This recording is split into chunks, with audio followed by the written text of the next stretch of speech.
அ குற்றங்களுக்கான தண்டனையை கடுமையாக்கணும்னு சொல்கிறாங்க. கடுமையாக்குனா மட்டும் போதாது. அதுக்கு இன்னொன்று ஏன் குற்றம் நடக்குது, அதற்கான தீர்வை நம்ம கண்டுபிடிக்கணும்ல. இப்போ கற்பழிப்பு, பலாத்காரம், வன்புணர்ச்சி, இந்த மாதிரி பெண்களுக்கு எதிரான இந்த மாதிரி குற்றங்களுக்கு நீங்கள் குற்றங்களுக்கான தண்டனைகளை கடுமையாக்கிட்டால் அது நின்றும் அப்படின்னு அப்படின்னு தண்டனைகளை கடுமையாக்கும்போது கொஞ்சம் குறையும். ஆனால் தண்டனைகள் முற்றிலும் நிறுத்தப்படாது. முதல்ல ஏன் அந்த குற்றம் நடக்குது, அதுக்கான காரணத்தை நீங்கள் கண்டுபிடிக்கணும். பாலியல் உறவுகளில் சுதந்திரம் இல்லைங்க, காதலிப்பதற்கு தடை. அப்படி இருக்கும்போது ஒரு ஆணும் பெண்ணும் பழகுறதுக்கு இங்கே தடை. அப்படி இருக்கும்போது நீ அதனால தான் இங்கே இந்த மாதிரியான பாலியல் வன்முறைகள் ஏன் நடக்குது அப்படின்னா, இந்த மாதிரியான நீ ஆண் பெண் உறவுக்கு தடை போடுற, கல்யாணத்தை ரொம்ப தள்ளி நடத்துகிற. ஒரு 30 வயசில் தான் ஒருத்தர் கல்யாணமே பண்ணிக்கிறாங்க, 25 வயசுக்கு மேலே தான் பெரும்பாலும் கல்யாணம் பண்ணிக்கிறாங்க. அப்போது காதலிக்க கூடாதுன்னு வேற நீ சொல்கிற. ஒரு பாலியல் கல்விங்கிறது உனக்கு சுத்தமாக இல்லை. அப்புறம் மறுமணம், ஒரு கணவனை பிரிஞ்சவங்களோ அல்லது கணவனை இழந்தவர்கள், மனைவியை இழந்தவர்கள், மனைவியை பிரிந்தவர்கள் மறுமணம் செய்து கொள்வதற்கு நீங்கள் எந்த ஊக்கத்தையும் அளிப்பதில்லை. இப்படி நிறைய பேர் தனிமையில் இருக்காங்க. 25 வயசு வரை கல்யாணம்னா அவங்க தனிமையில் தான் இருக்காங்க. 25 வயசுக்கு அப்போ ஒரு 30 வயசில் கூட நிறைய பேர் கல்யாணம் ஆகுது. அப்போ அதுக்கப்புறம் தான் அவங்களுக்கு துணையே. அதுக்கு முன்னாடி நீ காதலிக்கவே கூடாது அப்படிங்கிற ஒரு சட்டம். காதலிக்கக்கூடாது, காதலிப்பதற்கு பெற்றோர்களிடம் அனுமதி கிடையாது, அவர்களுக்கு பாதுகாப்பும் கிடையாது. இந்த மாதிரி ஒரு பாலியல் உறவுகளுக்கு சுதந்திரத்தை ஏற்படுத்தாமல் நீ வெறுமனே குற்றங்களுக்கான தண்டனை மட்டும் கடுமையாகிட்டாக்கா குற்றங்களை ஒழிச்சிடலான்னு நீ நினைக்கிற. அடக்கி ஒடுக்க பார்க்குற. அவங்க உரிமைகளுக்கு மதிப்பளிக்காமல், உணர்வுகளுக்கு மதிப்பளிக்காமல் அடக்குமுறை மூலமாக இங்கே அமைதியை ஏற்படுத்தி விடலாம் என்று நீ நினைக்கிறீங்க. அதுதான் தப்பு. காதலிப்பதற்கான சுதந்திரம். முதல்ல காதல் உறவை பதிவு செய்யுங்க, அங்கீகரிங்க. காதலுக்கு நீங்கள் உண்மையிலே மதிப்பு இல்லை. அப்போ காதலுக்கு நீங்கள் மதிப்பு கொடுக்குறீங்கன்னா அதுக்கு என்ன அர்த்தம்? அதுக்கான அங்கீகாரத்தை கொடுங்க. காதலிக்கிறவங்க தங்களை காதலர்களாக பதிவு செய்து கொள்ள வேண்டும். பதிவு செய்து கொண்டு காதலிக்க வேண்டும். அப்போ காதலிக்கிறாங்களா, அப்போ நாங்கள் 2 பேரும் காதலிக்கிறோம் அப்படின்னு சொல்லி பதிவு செய்து காதலித்து அவர்களுக்கு அங்கீகாரம் கொடுக்கணும். அப்போ யாரும் எதுவும் பண்ண முடியாது. இப்போ கல்யாணம் பண்ணால் அதுக்கு அங்கீகாரம் இருக்குது. அதனால் கல்யாணம் பண்ணவங்கள எதுவுமே பண்ண முடியாது. அவங்க பொது வெளியில் எங்கே வேணாலும் கணவன் மனைவியாக எங்கே வேணாலும் போயிட்டு வருவாங்க. அவங்க உடலுறவு வைத்து கொள்ளலாம் அப்படிங்கிற அனுமதி இருக்குது. அது மாதிரி காதலர்கள் தங்களை காதலர்களாக பதிவு செய்து கொண்டு அவர்கள் சுதந்திரமாக காதலர்களாக எங்கு வேண்டுமானாலும் சென்று வருவதற்கான ஒரு சுதந்திரம், பாதுகாப்பு இங்கு கொடுக்கப்பட வேண்டும். இங்கே காதல் அப்போ தான் இங்கே ஒரு அமைதி ஏற்படும். ஏன் வன்புணர்வு, பாலியல் பலாத்காரங்களில் ஈடுபடுறாங்க அப்படின்னா அவங்க துணை இல்லாமல் இருக்காங்க. ஏன் விபச்சாரத்தை தேடி போகிறாங்க? துணை இல்லாமல் இருக்காங்க. ஒரு காதலிப்பதற்கு இங்கே தடை போடும்போது காதலை கட்டாயப்படுத்துங்க. இத்தனை வயசில் நீ கல்யாணம் பண்ணி ஆகணும் அப்படின்னு கட்டாயப்படுத்துங்க. இத்தனை வயசில் நீ காதலித்தாக வேண்டும் அப்படின்னு நீ கட்டாயப்படுத்துங்க. இதை கட்டாயப்படுத்திட்டாலே பயந்து எப்படி கல்வியை கட்டாயப்படுத்துறதுனால தானே நீங்கள் படிக்கிறாங்க. நீ படித்தா படிக்காட்டி போ அப்படின்னா யாராவது பெரும்பாலும் படிக்காமல் கூட போயிடுவாங்க. சின்ன ஏழ்மையில் இருப்பவர்கள் வேலைக்கு போய் அப்படின்ட்டுருவாங்க. இப்போ அரசாங்கத்துக்கு பயந்து படிக்கிறாங்கல்ல. இப்போ பள்ளிக்கூடத்துக்கு அனுப்பிச்சாகணும், சின்ன வயசு பசங்களை வேலை செய்யக்கூடாது அப்படின்னு குழந்தை தொழிலாளர் சட்டம்லாம் இருக்கிறதுனால அவங்க படிக்க வைக்கிறாங்க. குழந்தை தொழிலாளர்லாம் அது மாதிரி வேலை வாங்கக்கூடாது, அது சட்டப்படி குற்றம், தண்டனைக்குரிய குற்றம். அப்போ அதனால யாரும் படிக்க தான் வைக்கிறாங்க. அதுபோல் காதலிப்பது கட்டாய சட்டம். ஒரு 16 வயசுக்கு மேலே காதலிப்பதற்கான அனுமதி, அல்லது 18 வயசுக்கு மேலேயாவது காதலிப்பதற்கான அனுமதியை கொடுங்க. காதல் உறவை பதிவு செய்ய வேண்டும். காதலர்களாக அவர்கள் எங்கே வேண்டுமானாலும் சென்று வருவதற்கான சுதந்திரமும் பாதுகாப்பும் அவர்களுக்கு கொடுங்க. ஒரு வாழ்க்கை துணை இருந்துச்சுன்னா, துணை இல்லாமல் போகும்போது தான் அந்த காம பசியை அடக்குவதற்காக என்ன பண்ணுவாங்க அப்படின்னா, ஆபாசமான வழிகளில் சுய இன்பம் செய்வார்கள், ஆபாச படம் பார்ப்பாங்க, விபச்சாரத்தை தேடி போவாங்க. அப்போ விபச்சாரமும் இங்கே தடை செய்யப்பட்டாச்சு. நீங்கள் விபச்சாரமாவது ஒரு வடிகாலாக இருக்கலாம். சில நாடுகளில், பம்பாயெல்லாம் போனால் விபச்சாரமே இருக்குது. அப்போ நீங்கள் நல்ல உறவுக்கும் தடை போடுறீங்க, காதலிப்பதற்கும் தடை போடுறீங்க.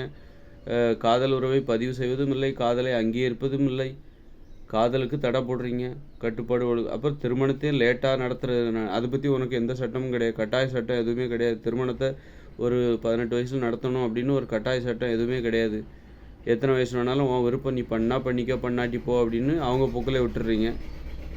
அப்புறம் வந்து அப்புறம் அவங்க எப்படி தான் போய் தங்களுடைய அந்த பசியை போக்கிப்பாங்க. அந்த தேவை தானே, காமம் என்பது ஒரு தேவை. அப்போ அந்த தேவையை நீ போக்கிக்கணும் அப்படின்னா அதற்கான கட்டாய சட்டம், நிர்பந்தம், எல்லோரும் சாப்பிட்டாகணும் அப்படின்னா இப்போ நீ சாப்பிடவும் கூடாது, அப்போ மற்றவங்ககிட்ட திருடவும் கூடாதுன்னா எப்படி? ஏன் குற்றம் நடக்குது? தனிமையில் இருக்கிறாங்க, நீ கண்டுக்க மாட்டேங்கிறீங்க. தனி மனித அந்த தேவையை பற்றி உங்களுக்கு எந்த அக்கறையுமே இல்லை. ஆனால் குற்றம் நடந்தால் மட்டும் வந்து கேட்குறீங்க. குற்றம் ஏன் நடக்குது? தனிமைப்படுத்தப்படுவதால் தான். அதாவது அவங்களுடைய அந்த வயதுக்கு தேவையான அந்த காம தேவை, உடல் தேவை அது. அதை நீ தள்ளிப்படக்கூடாது. அந்தந்த காலத்தில் நீ காதலிப்பதை கட்டாயப்படுத்து, காதலிப்பவர்களுக்கு உடலுறவு செய்து கொள்வதற்கான வாய்ப்புகளையும் அனுமதியும் வழங்கு, பாதுகாப்பையும் கொடுத்துட்டு அப்புறம் அப்படி இருந்துட்டாலே அமைதி அடைஞ்சிரும். அப்படி இருந்துச்சுட்டாலே இந்த பாலியல் வன்முறைகள்லாம் நடக்கவே நடக்காது. நீ பாலியல் வன்முறை நடக்கக்கூடாதுங்கிறக்காக விபச்சாரத்தை அனுமதிக்கிற. எங்கே? பம்பாயிலெல்லாம், கல்கத்தாவில் விபச்சாரத்தை அனுமதிக்கிற. காரணம் என்ன சொல்கிற? பாலியல் வன்முறைகள் இதன் மூலமாக குறையுது அப்படிங்கிற. அதுக்கு பதிலாக அது ஒரு கெட்ட உறவு, ஒரு கெட்ட விஷயம் நடக்கக்கூடாதுங்கிறக்காக ஒரு கெட்ட விஷயம், இன்னொரு கெட்ட விஷயத்த நீ ஏற்படுத்துகிற, இன்னொரு கெட்ட விஷயத்த உருவாக்குற. அதுக்கு பதிலாக ஒரு கெட்ட விஷயம் நடக்கக்கூடாது, பாலியல் வன்முறை என்கிற கெட்ட விஷயம் நடக்கக்கூடாதுங்கிறக்காக நீ விபச்சாரம் என்கிற இன்னொரு படுகொலியை தோன்ற, இன்னொரு படுகொலியை தோண்டி மக்களை அதில் போய் உழ சொல்கிற. அதுக்கு பதிலாக நீ என்ன பண்ணு? பாலியல் வன்முறை என்கிற கெட்ட விஷயம் நடக்கக்கூடாதுன்னா காதலிப்பதை நீ அங்கீகரி, பதிவு செய்து காதலிக்க வேண்டும். காதலர்களுக்கு ஒரு பாதுகாப்பு, அங்கீகாரம், காதலிப்பவர்கள் உடலுறவு வைத்துக் கொள்வதற்கான ஒரு அனுமதி, அதை கொடுத்துரு. அப்போது ஒரு பாலியல் வன்முறை என்கிற ஒரு கெட்ட விஷயம் நடக்கக்கூடாதுன்னா அதுக்கு பதிலாக காதலிப்பதை அங்கீகரிக்கிற, காதலை பதிவு செய்து காதலிக்கிற, காதல் உறவை பதிவு செய்து கொண்டு காதலிக்கிற அந்த நல்ல விஷயத்த நீ ஆரம்பிச்சிரு. ஒரு கெட்ட விஷயத்தை ஒழிக்கணும்னா அதற்கு தீர்வு நல்ல விஷயந்தான். அப்போ வந்து பாலியல் வன்முறைகளுக்கு என்ன காரணம் அப்படின்னா, அப்புறம் காதலிப்பதற்கு இங்கே அனுமதி கிடையாது, அதற்கு தடை, அதை ஒன்றும் கட்டாயப்படுத்தலை சட்டம். இதில் அதுக்கு முழுக்க அப்படியெல்லாம் இன்னும் இல்லையே அப்படின்லாம் ஒன்றும் கிடையாது. பெரும்பான்மையான மக்கள் காதலிப்பதற்கு அனுமதி கிடையாது. பெற்றவங்களுக்கு பயந்துக்கிட்டு எத்தனை பேர் தான் தெரியாமல் காதலிக்க முடியும்? எல்லாராலையும் அது முடியாது. அப்போ பெற்றவங்களே அதை அனுமதிக்கணும், பெற்றவங்களோட ஒத்துழைப்பு தேவை. அப்போ அதுக்கு சட்டம் வந்து என்ன பண்ணணும்? காதலிப்பதை அங்கீகரிக்கணும், பதிவு செய்யணும், நீ காதலி. அப்புறம் வந்து இன்னொன்று என்ன பண்ணணுன்னா, கணவனை பிரிந்தவர்கள், இழந்தவர்கள், அது மாதிரி மனைவியை இழந்தவர்கள், பிரிந்தவர்கள் மறுமணம் செய்வதை கட்டாயப்படுத்தணும். நீ தனிமையிலே இருக்கக்கூடாது, எந்த ஒரு வயசுலையும் நீ தனியாகவே இருக்கக்கூடாது. முதுமையை காரணம் காட்டி 80 வயசு ஆகிடுச்சிங்க, இதுக்கப்புறம் எனக்கு நான் கல்யாணம் போகிறேன், தப்பு இல்லை, அந்த மாதிரி அந்த உறவை நீ கொச்சைப்படுத்துகிற. ஒரு தேவை, வாழ்க்கை துணை என்பது அந்த தேவை என்பதை நீ கொச்சைப்படுத்துகிற. இத்தனை வயசுக்கு அப்புறம் நீ கல்யாணமே பண்ணிக்கூடாது, உன் மனைவி இறந்துட்டாங்களா, 80 வயசில் என் மனைவி இறந்துட்டாங்க, கணவன் இறந்துட்டாங்கன்னா யார் அந்த வயசில் தனியாக இருக்காங்களோ அவங்கள சந்தித்து பேச வச்சு அவங்களுக்கு திருமணம் செய்து வைக்க வேண்டும். எந்த ஒரு வயசுலையும் யாரும் தனியாகவே இருக்கக்கூடாது. அப்போ தான் வந்து இந்த சமூகம் அமைதியாக இருக்கும், மனித வாழ்க்கை அமைதியாக இருக்கும். நீ தேவையை பூர்த்தி பண்ணாமல் ஒரு அடக்குமுறை மூலமாக குற்றங்களை, அதாவது தண்டனையை கடுமையாக்கி தேவையை நீ பூர்த்தி பண்ணுறது கிடையாது. காமம் என்பது ஒரு தேவை, அந்த தேவை, வாழ்க்கை துணை என்பது ஒரு தேவை, ஒரு ஆணுக்கு பெண்ணு, பெண்ணுக்கு ஆணும் ஒரு தேவை. அந்த தேவையை நீ பூர்த்தி செய்யாமல் பாலியல் வன்முறைகள் எதுவும் நடக்கக்கூடாது, கற்பழிப்பு இது போலாம் நடக்கக்கூடாது, அப்படி நடந்ததுன்னா கடுமையான தண்டனை, போக்சோ சட்டம் மூலமாக உனக்கு கடுமையான தண்டனை வழங்கப்படும், இன்னும் தண்டனைகளை கொடூரமாக கொடுக்கணும், அப்போ தான் பயப்படுவாங்க அப்படின்னு அடக்குமுறை மூலமாக ஒரு அமைதி ஏற்படுத்தணும்னு நீ நினைக்கிற. இப்போது மக்கள் யாரும் சாப்பிடக்கூடாது அப்படின்னா அவங்க உழைக்கக்கூடாது, சாப்பிடவும் கூடாது, உனக்கு தேவையான உணவை தேடக்கூடாது, நீ சும்மா தான் இருக்கணும், அடக்கொடுக்கமாக அமைதியாக இருக்கணும், மற்றவங்க சாப்பாடை திருடக்கூடாதுன்னா அது எப்படி இருப்பாங்க? அவங்க தேவையை நீ பூர்த்தி பண்ணால் அவங்களே அமைதியாகிடுவாங்க. அவங்க தேவையை பூர்த்தி பண்ணி அவங்களுக்கு வேலைவாய்ப்புகளை கொடுத்து அவங்களாவே அவங்களுக்கு தேவையான உணவு பூர்த்தி பண்ணும்போது அவங்க அமைதியாகிடுவாங்க. அப்போ முறையான வழி இருக்குது. அப்போ குற்றங்களுக்கான தண்டனையை கடுமையாக்கினா மட்டும் போதாது, அந்த குற்றங்கள் ஏன் நடக்குது, பாலியல் வன்முறைகளுக்கான அந்த பாலியல் குற்றங்களுக்கான தண்டனைகள் கடுமையாக்கிவிட்டால் மட்டும் நீங்கள் வந்து அமைதியான வழியில் நடந்து இன்னும் தெரியாமல் ரகசியமாக இன்னும் குற்றங்கள் ரொம்ப கொடூரமானதாக மாறும், இன்னும் பயம் அதிகரிக்கும், குற்றவாளிகளுக்கு இன்னும் பயம் அதிகரிக்கும். நீங்கள் பாலியல் வன்முறைகளுக்கு, கற்பழிப்புக்கு தண்டனையை கடுமையாக்கிட்டிங்கன்னா, ரொம்ப கொடூரமான தண்டனையாக மாற்றிட்டிங்கன்னா என்ன நடக்கும்? அதாவது காதல் உறவுக்கு அனுமதி கொடுக்கல, காதலுக்கு உங்களுக்கு மதிப்பு கிடையாது, அங்கீகாரம் கிடையாது, இப்போ ஒரு காதலர்கள் சுதந்திரமாக எங்கே வேணாலும் போயிட்டு வர்றதுக்கான ஒரு பாதுகாப்பு எதுவுமே இல்லாத பட்சத்தில், அதுக்கான ஏற்பாடுகளை எதையுமே நீங்கள் செய்யாத பட்சத்தில், பாலியல் வன்முறைகளுக்கு நீங்கள் தண்டனைகளை மட்டும் கடுமையாக மாற்றும்போது இங்கே என்ன நடக்கும் அப்படின்னா, இன்னும் குற்றவாளிகள் என்ன பண்ணுவாங்கன்னா, ரொம்ப பாதுகாப்பாக அந்த குற்றத்தை செய்வாங்க. யாருக்கும் தெரிஞ்சிடக்கூடாது. ஏன்னா தெரிஞ்சுன்னா மிகப்பெரிய தண்டனை கிடைக்கும். அதனால் யாருக்குமே தெரிஞ்சிடக்கூடாது. ஒரு பாலியல் வன்முறை நடக்குதா, இப்போ ஒருத்தன் வந்து ஒரு பொண்ணையோ அல்லது ஒரு பெண் குழந்தையோ வந்து பாலியல் பலாத்காரம் செய்கிறான். அப்போ அவன் என்ன பண்ணுவான், அவனுக்கு தெரியும் இப்போ நீங்கள் தண்டனையை கடுமையாக்கிட்டீங்க. அப்போ என்ன ஆகும்னா அவனுக்கு இன்னும் பயம் அதிகரிக்கும். வெளியே தெரிஞ்சதுன்னா நமக்கு மிகப்பெரிய தண்டனை காத்திருக்கு, வெளியவே வர முடியாது, மரண தண்டனை, அந்த அளவுக்கு சட்டம் அதாவது குற்றங்களுக்கான தண்டனையை கடுமையாக்கிட்டாங்க. அப்போ நம்ம என்ன பண்ணணும், இது வெளியே தெரியாமல் பார்த்துக்கணும். அப்போ அந்த சம்மந்தப்பட்ட அதாவது இவனால் பாலியல் பலாத்காரம் செய்யப்பட்ட அந்த பொண்ணோ அல்லது பெண் குழந்தையோ அவங்கள கொலை பண்ணிடணும், தடயத்தை அழிச்சிடணும். அப்படின்னு தான் வந்து குற்றவாளிகள் இன்னும் தீவிரமாக யோசிப்பாங்க. நீங்கள் எந்த அளவுக்கு சட்டத்தை கடுமையாக்குறீங்களோ, தண்டனையை கொடூரமாக மாற்றுகிறீர்களோ, அதன் மூலம் குற்றத்தை ஒழித்து விடலாம் என்று நினைக்கிறீர்கள்ல, அப்போ என்ன நடக்குன்னா இன்னும் குற்றத்தை வந்து ரகசியமாகவும் தீவிரமாகவும் மாற்றிடுவாங்க. குற்றவாளிகள் தங்களை மாற்றுவதற்கு பதிலாக குற்றங்கள் செய்கிற முறையவே மாற்றிடுவாங்க.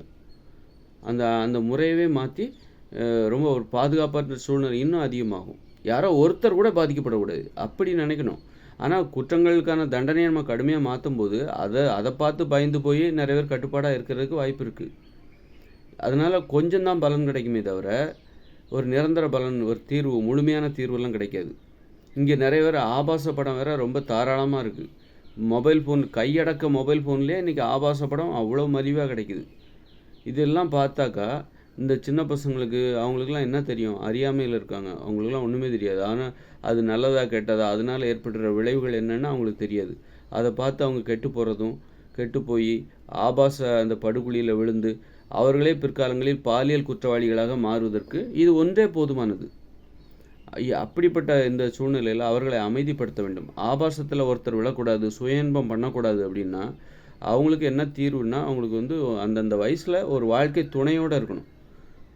சுய இன்பம் பெரும்பாலும் ஏன் பண்ணுவாங்க, திருமணத்துக்கு பிறகு நிறைய பேர் சுய இன்பமே பண்ண மாட்டாங்க. ஏன்னா அவங்க உடலுறவு கொள்வதற்கான ஒரு வாழ்க்கை துணை கிடைச்சாச்சு. ஒரு ஆணோ பெண்ணோ திருமணத்திற்கு பிறகு பெரும்பாலும் சுய இன்பம் பண்ண மாட்டாங்க.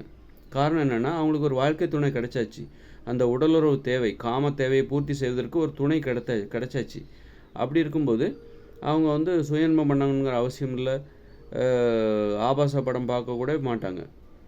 அந்த மாதிரி அப்போ இதுக்கெல்லாம் என்ன, அப்போ வந்து பாலியல் வன்முறை குற்றங்களுக்கு என்ன காரணம், துணை இல்லாதவங்க தான். விபச்சாரத்தை நோக்கி யார் போகிறாங்க அப்படின்னா மனைவி இல்லாதவங்க போகிறது. அப்புறம் இங்கே இன்னொரு பிரச்சனை என்னென்னா, மனைவி இல்லாதவங்க, கணவன் இல்லாதவங்க தான் விபச்சாரத்தை தேடி போவாங்க.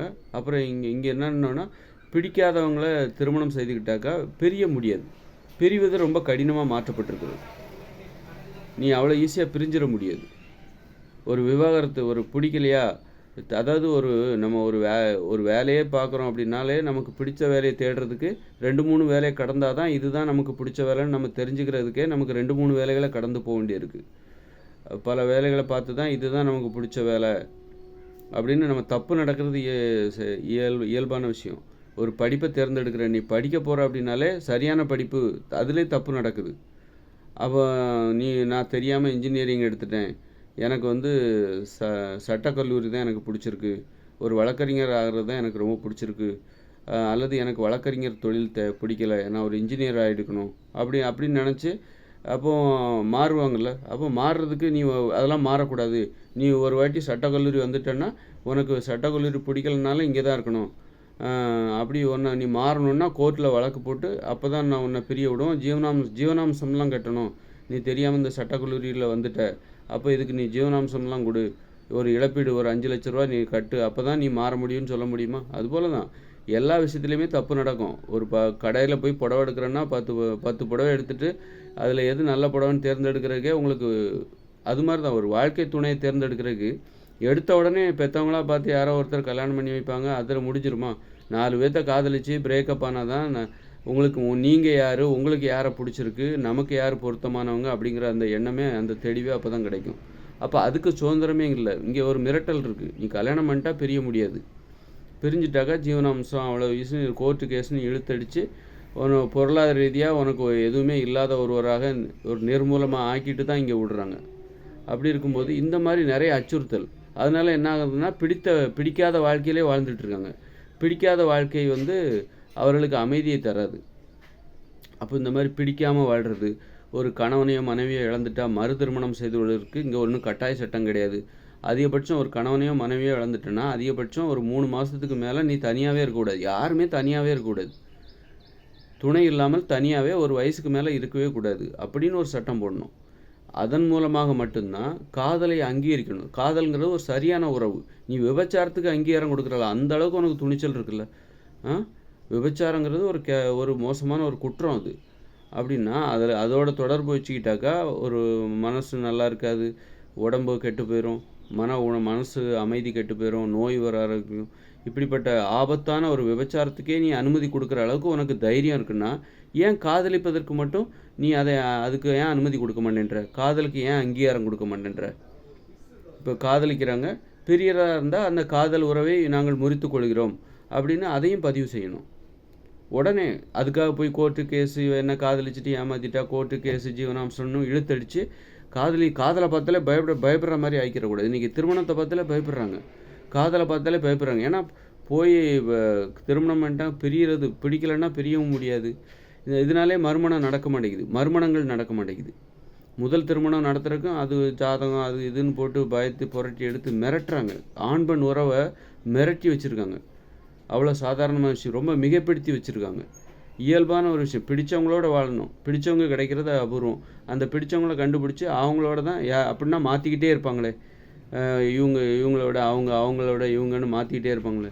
அப்படி கிடையாது. எல்லோரும் பிடிச்சவங்க கிடைச்சாச்சுன்னா அதை விட மாட்டாங்க. ஏன்னா அந்த அளவுக்கு பிடித்தவர்கள் கிடைப்பது அரிது. அப்படி இருக்கும்போது ஒருத்தர் அமைஞ்சிட்டாங்கன்னா யாரும் விட மாட்டாங்க. அது மாதிரி அவங்களுக்கு பிடித்தவர்களை தேடுவதற்காக அவங்க எத்தனை விவகாரத்து வேணாலும் பண்ணிட்டு போகலாம். விவகாரத்து பண்ணக்கூடாது, அது கலாச்சார சீர்கேடு. கலாச்சாரத்தெல்லாம் பார்க்காது. தனி மனித சந்தோஷம்தான் முக்கியம், மனிதர்களின் மகிழ்ச்சி தான் முக்கியம். மகிழ்ச்சிக்கு ஒரு கலாச்சாரம் இடையூறாக இருக்குன்னா அந்த கலாச்சாரத்தை தூக்கி குப்பை தொட்டில் போடு. இந்த மாதிரி அப்போ பாலியல் குற்றங்கள் நடக்கக்கூடாதுன்னா நல்ல விதமான பாலியல் உறவு நடைமுறைகளை நடைமுறைப்படுத்து. அதை நடைமுறைப்படுத்தாமல் விட்டதுனால தான் இவ்வளோ குற்றங்கள் நடக்குது. ஏன் சுயன்பம் பண்ணுறாங்க, ஏன் அதை ஆபாச படம் பார்க்குறாங்க, ஏன் விபச்சாரத்தை நோக்கி போகிறாங்க, ஏன் பாலியல் வன்முறைகள் நடக்குது, பாலியல் சீண்டல்கள், பாலியல் துன்புறுத்தல்கள், பெண் குழந்தைகளை ரேப் பண்ணுறாங்க, வயசானவங்க யாரும் இப்படி இப்போ நிறைய பாலியல் வன்முறைகள் வெளிச்சத்துக்கு வரல, வெளியில் தெரியல. நமக்கு தெரிஞ்சதுக்கு 1-2 தான், ஆனால் தெரியாமல் நிறைய நடக்குது. அப்படி இருக்கும்போது ஏன் நடக்குது? அப்போ அதுக்கு குற்றங்கள் அந்த குற்றங்களுக்கான பாலியல் குற்றங்களுக்கு தண்டனை மட்டும் கடுமையாக்கிட்டா இங்கே எல்லாம் நடந்துடாது.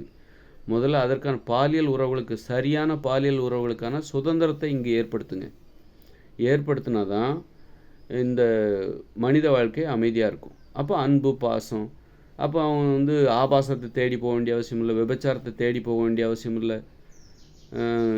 ஒரு கணவன் மனைவியோட, காதலியோடு ஒரு 16 வயசுக்கு மேலே நீ வாழ்க்கை துணை உனக்கு இருக்குது, கட்டாயப்படுத்தணும். நீ கண்டிப்பாக காதலிக்கணும். 18 வயசுக்கு மேலே நீ கண்டிப்பாக கல்யாணம் பண்ணணும். காதலிப்பதற்கு உடலுறவு வைத்துக் கொள்வதற்கான அனுமதி கொடுக்கப்பட வேண்டும். காதலர்களுக்கு அடையாள அட்டை கொடுக்கப்பட வேண்டும். அடையாள அட்டை கொடுத்துட்டாங்கன்னா எங்கே வேணாலும் நீ இப்போ சுதந்திரமாக, இப்போ லாட்ஜிக்கு போனால் புருஷன் பொண்டாட்டியாக இருந்தால் லாட்ஜில் அனுமதி. அதுபோல் காதலிகளுக்கு லாட்ஜி, விடுதி எங்கே போனாலும் அவர்களுக்கு அடையாள அட்டை காட்டினா இவங்க காதலர்கள், அதற்கான அனுமதி கொடுத்து விட வேண்டும். இந்த மாதிரி ஒரு நடைமுறை உண்டு பண்ணால் மட்டும்தான் பாலியல் குற்றங்களை நீங்கள் தடுக்க முடியும், சரி செய்ய முடியுமே தவிர இல்லாமல் வெறும் அடக்குமுறையாலும் அச்சுறுத்தல் மூலமாகவும் தண்டனைகளை கடுமையாக்கி விட்டால் அதுக்கு பயந்து அடங்கிடுவாங்க. குற்றவாளி என்ன நினைப்பான், நீ என்ன அச்சுறுத்துறது, நான் ஒரு குற்றத்தை செய்கிறதுக்கு நான் துணிகிற ஒரு ஆள், அந்த குற்றத்தை பாதுகாப்பாக செய்ய எனக்கு தெரியாதா, நீ என் தண்டனைகளை காட்டி என்ன அச்சுறுத்தாத, நீ என்ன தண்டனை காட்டி அச்சுறுத்தினா நான் இன்னும் அந்த குற்றத்தை பாதுகாப்பாக தான் செய்வேன், இன்னும் தடையுமே இல்லாத அளவுக்கு நான் செஞ்சிருவேன், யாருக்கும் தெரியாத அளவுக்கு செஞ்சிருவேன் அப்படின்னு தான் குற்றவாளிகள் யோசிப்பாங்க. அதனால் நீங்கள் குற்றங்களுக்கான தண்டனைகளை கடுமையாக்குவது அது ஒரு விஷயம் இருந்தாலும் அதுவும் தேவை தான். அதே நேரத்தில் இன்னொரு முக்கியமான விஷயத்தை செய்யணும், சரியான பாலியல் உறவு நடைமுறைகளை நீங்கள் நடைமுறைப்படுத்தியாக வேண்டும். அப்போவே நிறைய அமைதியாக, மக்கள் இன்றைக்கி அமைதியாக இருக்காங்க அப்படின்னா என்ன அர்த்தம்? பெரும்பாலும் அமைதியாக இருக்காங்களா? குற்றங்கள் அங்கங்கே நடக்குது. என்ன காரணம்னா பெரும்பாலான மக்கள் கணவன் மனைவியோடு இருக்கிறார்கள். யாருமே கல்யாணம் பண்ணக்கூடாது அப்படின்னு சொல்லி பாருங்கள், ஏகப்பட்ட பாலியல் கற்பழிப்புகள் நடக்கும், பாலியல் வன்முறைகள், விபச்சாரம் பெருகி போயிடும். யாருமே கல்யாணம் பண்ணிக்கக்கூடாது, யாருமே வந்து புருஷன் பொண்டாட்டியாக இருக்கக்கூடாது, பெண்கள் குழந்தைகளை பெற்றுட்டு தனியாக இருங்க அப்படின்னு சொல்லி பாருங்கள், இங்கே ஏகப்பட்ட வன்முறைகள், பாலியல். அப்போ இன்றைக்கி அமைதியாக இருக்காங்கனாலே வாழ்க்கை துணையோடு இருக்கிறாங்க, கணவன் மனைவியோடு இருக்கிறாங்க. அதனால தான் இந்த உலகம் அமைதியாக இருக்குது, குற்றங்கள் குறைஞ்சிருக்கு. அப்படின்னா இன்னும் அதில் இன்னும் நாம் செய்ய வேண்டிய கடமைகள் இருக்குது. ஒரு 16 வயசில் அவங்களுக்கு காதலிப்பதற்கான அனுமதி, காதலிப்பவர்களுக்கு உடலுறவு வைத்துக் கொள்வதற்கான அனுமதி, அல்லது 18 வயசு கூட வச்சுக்கோங்க. 18 வயசில் நீ காதலிக்கலாம், காதலிக்க வேண்டும் கண்டிப்பாக. நீ பிரிஞ்சே தனியாகவே இருக்கக்கூடாது. 18 வயசுக்கு மேலே யாரும் தனியாகவே இருக்கக்கூடாது. நீ ஒரு காதலியை பிரிஞ்சுட்ட, காதல் உறவு முறிவுக்கு வந்துருச்சு, அடுத்த 3 மாதத்தில் நீ இன்னொருத்தருக்கு தேடணும். அப்போ தேடுவதற்கான ஒத்துழைப்பு இந்த அரசாங்கம் செய்யணும். காதல் உறவை தேடுவதற்கான ஒத்துழைப்பை இந்த அரசாங்கம் செய்யணும். என்ன செய்யணும் அப்படின்னா, இந்த அரசாங்கம் வந்து மேட்ரிமோனிலாம் இருக்குல்ல, அதெல்லாம் அரசு மயமாக்க வேண்டும். இன்றைக்கி மேட்ரிமோனியில் என்ன பண்ணுறாங்க, 40 ஃபோன் நம்பர் தரகர் வேலையை அவங்க வந்து ஆன்லைன் ரீதியாக பண்ணுறாங்க. 40 ஃபோன் நம்பரை வச்சுக்கிட்டு, என்கிட்ட 40 மணப்பெண்ணோட ஃபோன் இருக்குது, நீங்கள் 5000 கட்டுங்க, 10,000 கட்டுங்க, என்கிட்ட மணமகனின் நம்பர்கள் 40 நம்பர் இருக்குது, ஃபோன் நம்பர் இருக்குது, நீங்கள் அதை வேணுமா 3 மாதத்துக்கு யூஸ் பண்ணிக்கலாம், 100 நம்பர் வேணும்னா 10,000 கட்டுங்க அப்படின்னு பிடுங்கி தள்ளுறாங்க. அப்போ எங்கே இதில் அப்போ அது அரசாங்கமே கையில் எடுத்து அந்த திருமண சேவையை, இலவச சேவையை, கட்டணம் இல்லாத சேவையாக மாற்ற வேண்டும். நம்ம மருத்துவம், கல்வியெல்லாம் கட்டணம் இல்லாமல் கொடுக்கணும்னு நினைக்கிறீங்களா, அதோட இதையும் செய்யணும். இது இந்த கல்யாணம் இருக்குல்ல, கல்யாணம் அதாவது தனிமையில் இருப்பவர்களை ஒன்று சேர்க்கிற 18 வயசுக்கு மேலே அவரை காதலிப்பதற்கான சுயவரம், உனது காதலர்களை தேர்ந்து கொள்வதற்கான ஒரு ஏற்பாடு, அவங்கவுங்களே போய் தேடி தேடி கண்டுபிடிக்க முடியாது. அப்போ அதுக்கான இந்த மேட்ரிமோனியெல்லாம் அரசுமயமாக்க வேண்டும். அந்த மாதிரி கட்டணம் இல்லாமல் இந்த சேவை, இது மிகப்பெரிய பொதுநலன். அப்போது நீங்கள் எதற்காக இதெல்லாம் செய்கிறீங்க, மேட்ரிமோனிலாம் அப்போ அரசுமயமாக்கணும்னா எதனால்? அரசாங்கமே மேட்ரிமோனியை நடத்தணும் இலவசமாக, தனியார்கிட்ட அதை விடவே கூடாது. அப்போ அதனால் என்ன ஆகும்னா, குற்றங்கள் குறையும், குற்றங்களே இல்லாமல் போகும், கற்பழிப்புகளே இங்கே நடக்காது, சுத்தமாக நிறுத்திடலாம். 16 வயசுக்கு மேலே கண்டிப்பாக காதலிக்கணும்ப்பா, அல்லது 18 வயசுக்கு மேலே நீ கண்டிப்பாக காதலிக்கணும், 20 வயசில் கண்டிப்பாக நீ கல்யாணம் பண்ணணும், துணை இல்லாமல் இருக்கக்கூடாது. இப்போ நகரங்களுக்கு வேலை நிமித்தமாக போகிறாங்கல்ல, அவங்க யாரும் தனியாக இருக்கக்கூடாது, பேச்சுலராகவே இருக்கக்கூடாது. ஒரு வயசுக்கு மேலே நீ படிப்பு சம்மந்தமாகவோ வேலைக்காகவோ நீ நகரத்துக்கு குடியேறுற, எந்த ஒரு வயசுக்கு மேலே எங்கேயுமே நீ தனியாகவே இருக்கக்கூடாது. பேச்சுலராகவோ பிழைக்கிறதுக்காகவோ படிக்கிறதுக்காகவோ ஒரு பெங்களூருக்கோ கர்நாடகாவுக்கோ அல்லது வந்து பாம்பேக்கோ சென்னைக்கோ நகரத்துக்கோ எங்கேயோ போகிற, நீ வரும்போது பேச்சுலராக வராத, உன் பொண்டாட்டி ஊரில் இருந்தால் கூட்டிகிட்டு வா. நீ தனியாக இருக்கக்கூடாது. தனியாக இருக்கிறது தான் விபச்சாரத்தின் நுகர்வோர்களாக மாறிடுவாங்க. தனியாக இருக்கிற ஆட்களை தான் குறிவைப்பாங்க இந்த விபச்சாரம் செய்கிறவர்கள். இந்த மாதிரி நம்ம வந்து சட்டத்திட்டங்களை போடணும். நீ மரண தண்டனை ஆச்சா பூச்சா சுட்டு கொண்டு விடுவோம், நடுத்தருவில் நிற்க வச்சு நீ பாலியல் வன்முறைகளில் ஈடுபடனா உன்னை சுட்டுப்பிடுவோம் அப்படின்னு சொல்லி நீ மிரட்டாத குற்றவாளிகளை. நீயே ஒரு குற்றத்தை செஞ்சிட்டு இருக்க, பாலியல் உறவுகளுக்கான அந்த வழியை திறந்து விட மாட்டேன்ற. வழியை திறந்து விடு. அவங்க ஏன் குற்றம் செய்கிறாங்க, இதனால தான் குற்றம் செய்கிறாங்க. வாழ்க்கை துணையை நீங்கள் கட்டாயப்படுத்த மாட்டேங்கிற, கூச்சப்படுற மாதிரி ஏதோ தப்பான செயல் மாதிரியும். நீ பிறந்ததுக்கும் நான் பிறந்ததுக்கும் இந்த உலகத்தில் உள்ள மக்கள் பிறந்ததுக்கும் அந்த காதல் தான் காரணம், ஆண் பெண் உறவு தான் காரணம், காமம் தான் காரணம். அப்போ அதை விட புனிதமான விஷயம் இந்த உலகத்தில் வேற என்ன இருக்க முடியும்? காமத்தை விட, காதலை விட புனிதமான விஷயம் வேற என்ன இருக்க முடியும்? ஆண் பெண் உறவை விட, பாலியல் உறவை விட புனிதமான விஷயம் வேற என்ன இருக்க முடியும்? அப்போது இதை நீ செஞ்சிட்டாலே இந்த பாலியல் உறவு, அப்போ அதுக்கு தடையாக இருக்கிறது எது? இந்த ஆண் பெண் பாலியல் உறவுக்கு எதெல்லாம் தடையாக இருக்குது? அது எல்லாத்தையும் அடித்து வீழ்த்து. ஜாதி ஒழிச்சுக்கட்டு. ஜாதியை ஒழிக்கிறதுனா ரொம்ப ஈஸி. யாருக்கெல்லாம் ஜாதியிலேருந்து வெளியேறணும்னு விருப்பம் இருக்கோ, சாதி மதம் மற்றவர் என்ற சான்றிதழை பெறுவதற்கு யாருக்கெல்லாம் ஆர்வம் இருக்கிறதோ விண்ணப்பித்து பெற்றுக்கொள்ளுங்கள் அப்படின்னு ஒரு சட்டம் போட்டாலே போதும்.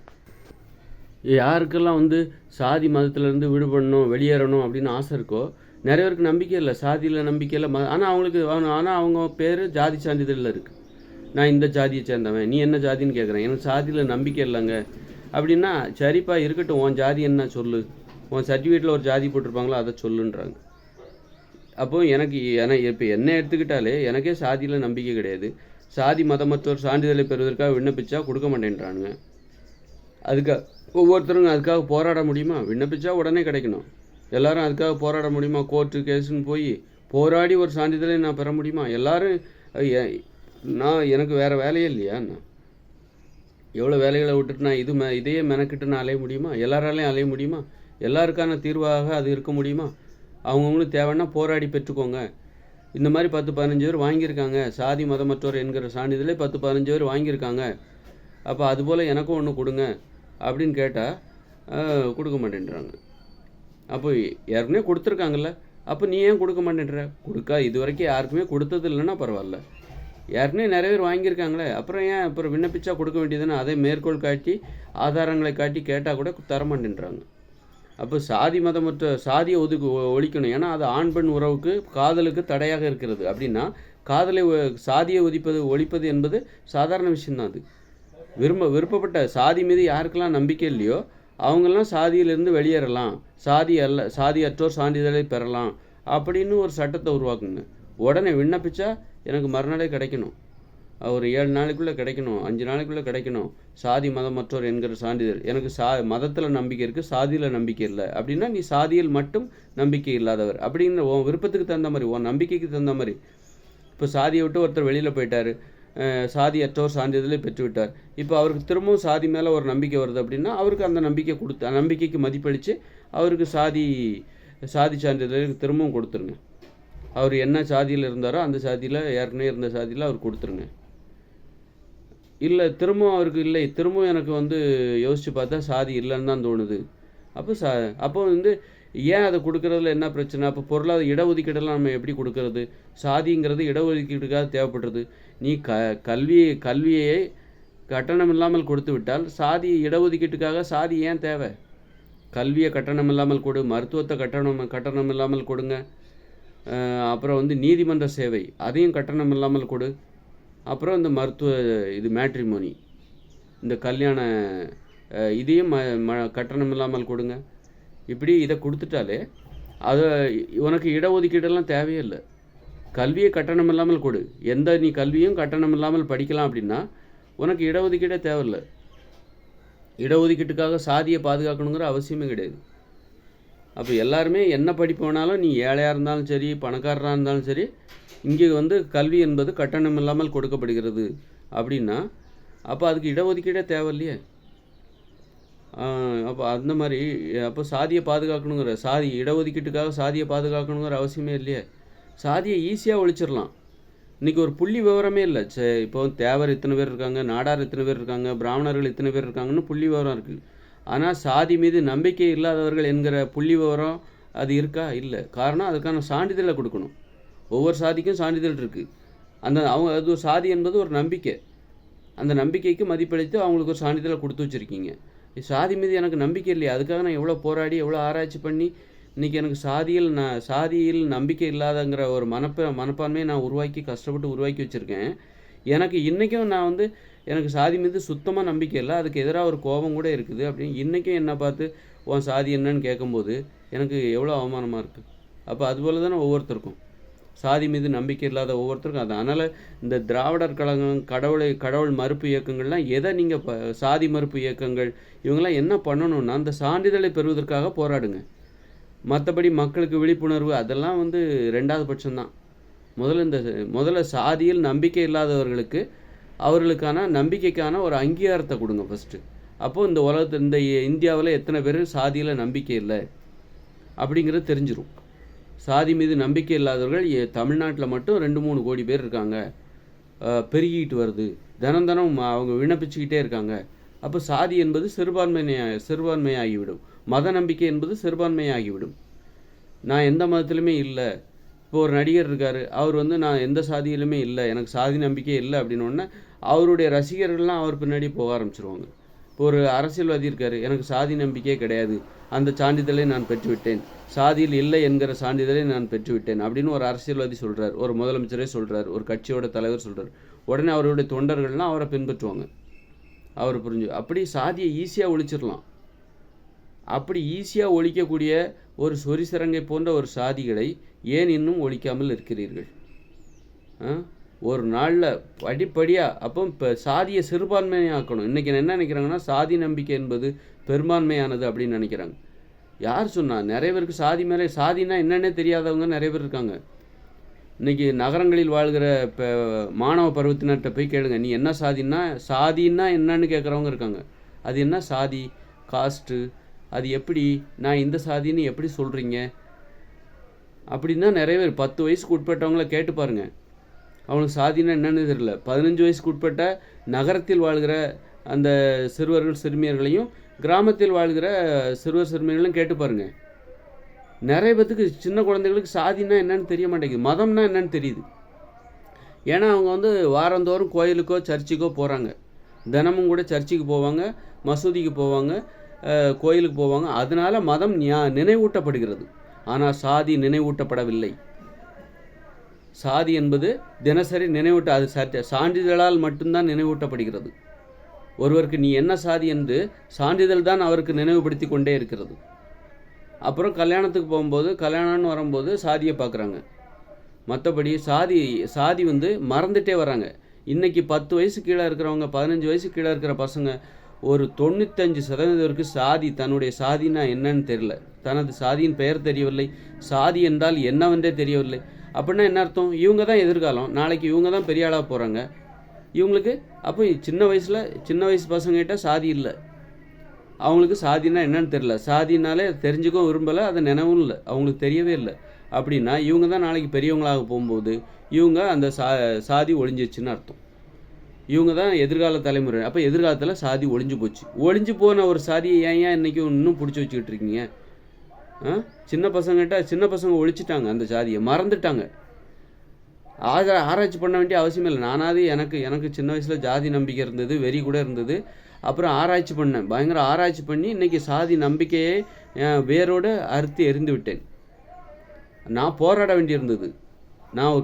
நான் கற்றுக்கிட்ட ஒரு கெட்ட பழக்கத்தை மறக்கிறதுக்கு நான் போராட வேண்டியிருந்தது. இன்றைக்கி அந்த சின்ன பசங்க பாருங்கள், அவங்க அந்த கெட்ட பழக்கத்தை கற்றுக்கவே இல்லை. அதனால் அவங்க அதை மறக்கணுங்கிறதுக்காக ஆராய்ச்சி பண்ணணுங்கிற அவசியமும் இல்லை. அப்படிப்பட்ட வேர்கள் இல்லாத ஒரு மரம் அது. எது? சாதி என்பது வேர்கள் இல்லை, அதற்கு வேர்களே இல்லை. அது தலை தோங்கி எதிர்காலத்தில் செழித்து வளரும் என்பதற்கு வாய்ப்பே கிடையாது. சின்ன பசங்ககிட்ட சாதி ஒழிஞ்சிருச்சு, இவங்க தான் நாளைக்கு பெரியவங்களாக போகிறாங்க. அப்படிப்பட்ட ஒரு செத்துப்போன சாதிகளை ஏன் இன்னும் அவசர சிகிச்சை வார்டில், எமர்ஜென்சி வார்டில், ஐசியூவில் வச்சு செயற்கை சுவாசம் வச்சு கொடுத்துக்கிட்டு இருக்கீங்க? அதை தூக்கி அடக்கம் பண்ண வேண்டியதானே? அதை சிறுபான்மையாக்குங்க, எங்களுடைய நம்பிக்கைகளுக்கு மதிப்பு கொடுங்க. சாதி மேலே எங்களுக்கு நம்பிக்கை இல்லை என்கிற அந்த உணர்ச்சிகளுக்கு அங்கீகாரம் கொடுத்து ஒரு சான்றிதழை எங்களுக்கு கொடுங்க. கல்வியை கட்டணமெல்லாம் மாற்றுங்க. எதனால் சாதி பாதுகாக்கப்படுகிறது? கல்வி இடஒதுக்கீடு முக்கியமாக அதுதானே பாதுகாக்கப்படுது. அதுக்காக தானே பாதுகாக்கிறீங்க. கல்வியை கட்டணம் இல்லாமல் கொடு. மனுஷங்களால் முடியாது, எதுவுமே கிடையாதுன்னு வேற பீத்திக்கிறீங்கள, அதை இந்த விஷயத்தில் நிரூபித்து காட்டுங்க. கல்வியை கட்டணம் இல்லாமல் கொடுங்க. தாய்மொழியில் கல்வி கொடுங்க. முன்னேறிய நாடுகள்லாம் தாய்மொழியில் கல்வி கொடுத்தா தான் உங்களுக்கு இந்த மூட நம்பிக்கைகள்லாம் அகலும். உன் தாய்மொழியவே நீ தாழ்வான்னு நினைக்கிற. உன் தாய்மொழிங்கிறது உன்னுடைய உடம்பு மாதிரி தான். உன் உடம்புல வருகிற சத்தம், அந்த சத்தம் தான் உனது தாய்மொழி. அதுவே ஆங்கிலேயர்கள் அவங்க பேசுனாங்கன்னா அவங்க தொண்டையிலேருந்து பேசுவாங்க, நம்மளை மாதிரி கத்தி பேச மாட்டாங்க. அவங்க உடம்புலேருந்து வர்ற சத்தம் அதுதான் அந்த ஆங்கில மொழி. நம்ம உடம்புலேருந்து வர்ற சத்தம், நம்ம சத்தமாக பேசுவோம் தமிழ்நாட்டுக்காரங்க. நம்ம உடம்புலேருந்து வருகிற அந்த சத்தத்தின் சத்தத்துக்கு பேர் தான் தமிழ் மொழி. அந்த அளவுக்கு உணர்வுபூர்வமானது. அதனால் தமிழ் மொழியில், தாய்மொழியில் கல்வி கற்கும்போது தான் உனக்கு இந்த மாதிரி அறிவுலாம் வரும். ஒரு அந்நிய மொழி மேலே மோகம், தாய்மொழியை தாழ்வாக நினைக்கிறது, இழிவாக நினைக்கிறது, அப்போ தான் இந்த மாதிரி மூட நம்பிக்கைகள் ஏற்படும். அந்த ஆங்கில மோகம், இதெல்லாம் இந்த சாதி நம்பிக்கைக்கு காரணமாக இருக்குது. அப்போ எதுக்காக நம்ம இதை சொல்ல வந்தோம் அப்படின்னா, காதலுக்கு எதெல்லாம் எதிராக இருக்கோ அதையெல்லாம் நீங்கள் ஒழிச்சு கட்டிடுங்க. இப்போ மத நம்பிக்கையாக, எனக்கு மதத்தின் மீது நம்பிக்கை கிடையாது அப்படின்னா, மத நம்பிக்கை அற்றோர் என்கிற சான்றிதழை எனக்கு கொடு. என்னுடைய நம்பிக்கைக்கு, என்னுடைய தெளிவுக்கும், என்னுடைய நிலைப்பாட்டுக்கும் ஒரு அங்கீகாரத்தை கொடு, ஒரு அடையாளத்தை கொடு. சான்றிதழ் கண்டிப்பாக. அப்போ ஒரு புள்ளி விவரத்தை சொல்லிடலாம். இத்தனை பேருக்கு சாதி மீது நம்பிக்கை இல்லை, இத்தனை பேருக்கு மதத்தின் மீது நம்பிக்கை இல்லை, இந்துக்கள் இத்தனை பேர், இஸ்லாமியர்கள் இத்தனை பேர், கிறிஸ்தவர்கள் இத்தனை பேர், மதத்தில் நம்பிக்கை இல்லாதவர்கள் இத்தனை பேர் இந்தியாவில், அப்படின்னு ஒரு புள்ளி விவரத்தை நீங்கள் கொடுக்க முடியும். அப்போது சாதியையும் மதத்தையும் ஒழிக்கணும்னு நினைக்கிறவங்க முதல்ல இந்த சான்றிதழை பெறுவதற்கான ஏற்பாடுகள், போராட்டத்தை மட்டுமே பண்ணுங்கள். இதிலே உங்களுடைய கவனத்தை திருப்புங்க. அதை பெருசாக பண்ணிட்டாலே போதும். அந்த வாய்ப்பு, அந்த உரிமை மட்டும் கிடச்சிச்சின்னா போதும், அடுத்த நிமிஷமே இந்த சாதிங்கிற அந்த பாழடைஞ்ச கோட்டை அப்படியே கீழே சரிய ஆரம்பிச்சிடும். அஸ்துவாரம் சரியாக இல்லாத அந்த பாழடைஞ்ச கோட்டை தான் இந்த சாதிங்கிற கட்டமைப்பு, மதம் என்கிற அது அப்படியே சரிஞ்சு போயிடும். நாகரீகமாக நினைப்பாங்க. நான் சாதியற்ற சான்றிதழ் என்பது நாகரீகமாக நினைப்பாங்க. நான் சாதியற்றவர், நான் மதமற்றவர் அப்படின்னு சொல்கிறதுல எல்லோரும் ரொம்ப பெருமையாக நினைப்பாங்க. அதனால் அதுக்கு அந்த வேலையை செஞ்சிட்டாலே காதலுக்கு இதெல்லாம் தடை. காதலுக்கு இந்த சாதியும் மதமும் தடை. அது மாதிரி ஆடம்பரம் என்பது ஒரு தடை. காதலிப்பதை ஏன் தடுக்கிறாங்க அப்படின்னா, நம்ம புள்ள நம்மளே பெரிய பணக்காரன், நம்ம புள்ள போய் ஒரு ஏழையை போய் கல்யாணம் பண்ணிட்டா என்ன பண்ணுறது, அதனால் காதலிப்பிற்கே தடை போடு. நாம் பெரிய கோடீஸ்வரன், நம்ம பிள்ளை அந்த காதல் மயக்கத்தில் போய் ஒரு நடுத்தர வர்க்கத்தில் உள்ள ஒரு பொண்ணையோ பையனையோ காதலிச்சிட்டாங்கன்னா என்ன பண்ணுறது, அதனால காதலுக்கு தடை விதிக்கிறாங்க. அப்போ இது என்ன பண்ணணும்? ஆடம்பரத்தை எப்படி கட்டுப்படுத்தணும்? ஏழை பணக்காரர் என்கிற வேறுபாட்டை எப்படி கட்டுப்படுத்தணும்? அற்புதமான வழி இருக்குது. என்னென்னா, வீட்டு வேலை செய்கிறாங்கல்ல வேலைக்காரங்க, அவங்களுக்கு தடை போட்டுருங்க. அவங்கவுங்க வேலையை அவங்கவுங்க தான் செய்யணும்.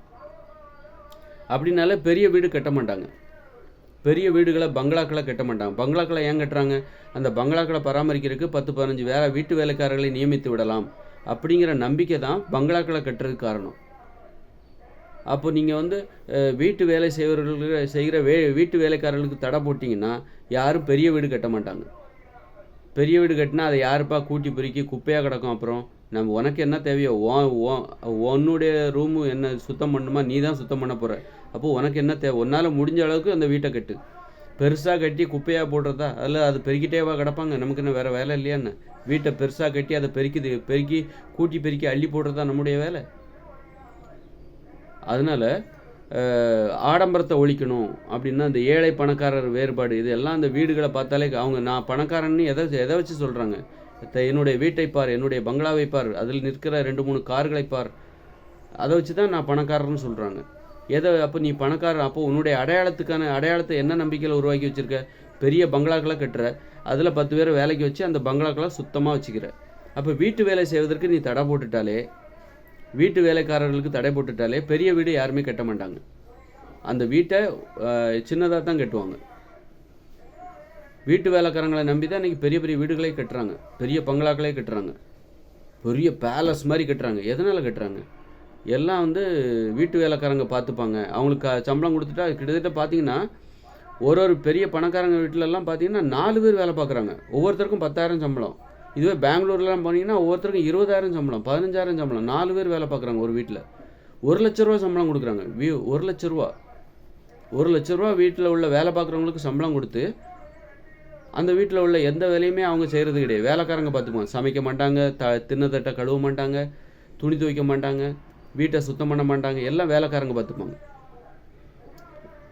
அப்போ அவங்கள நம்பி தான் அவங்க பெரிய வீடுகளை கட்டுறாங்க. ஆடம்பரமாக சொகுசான வாழ்க்கை வாழ்வதற்கு ஆசைப்படுறாங்கன்னா என்ன காரணம்?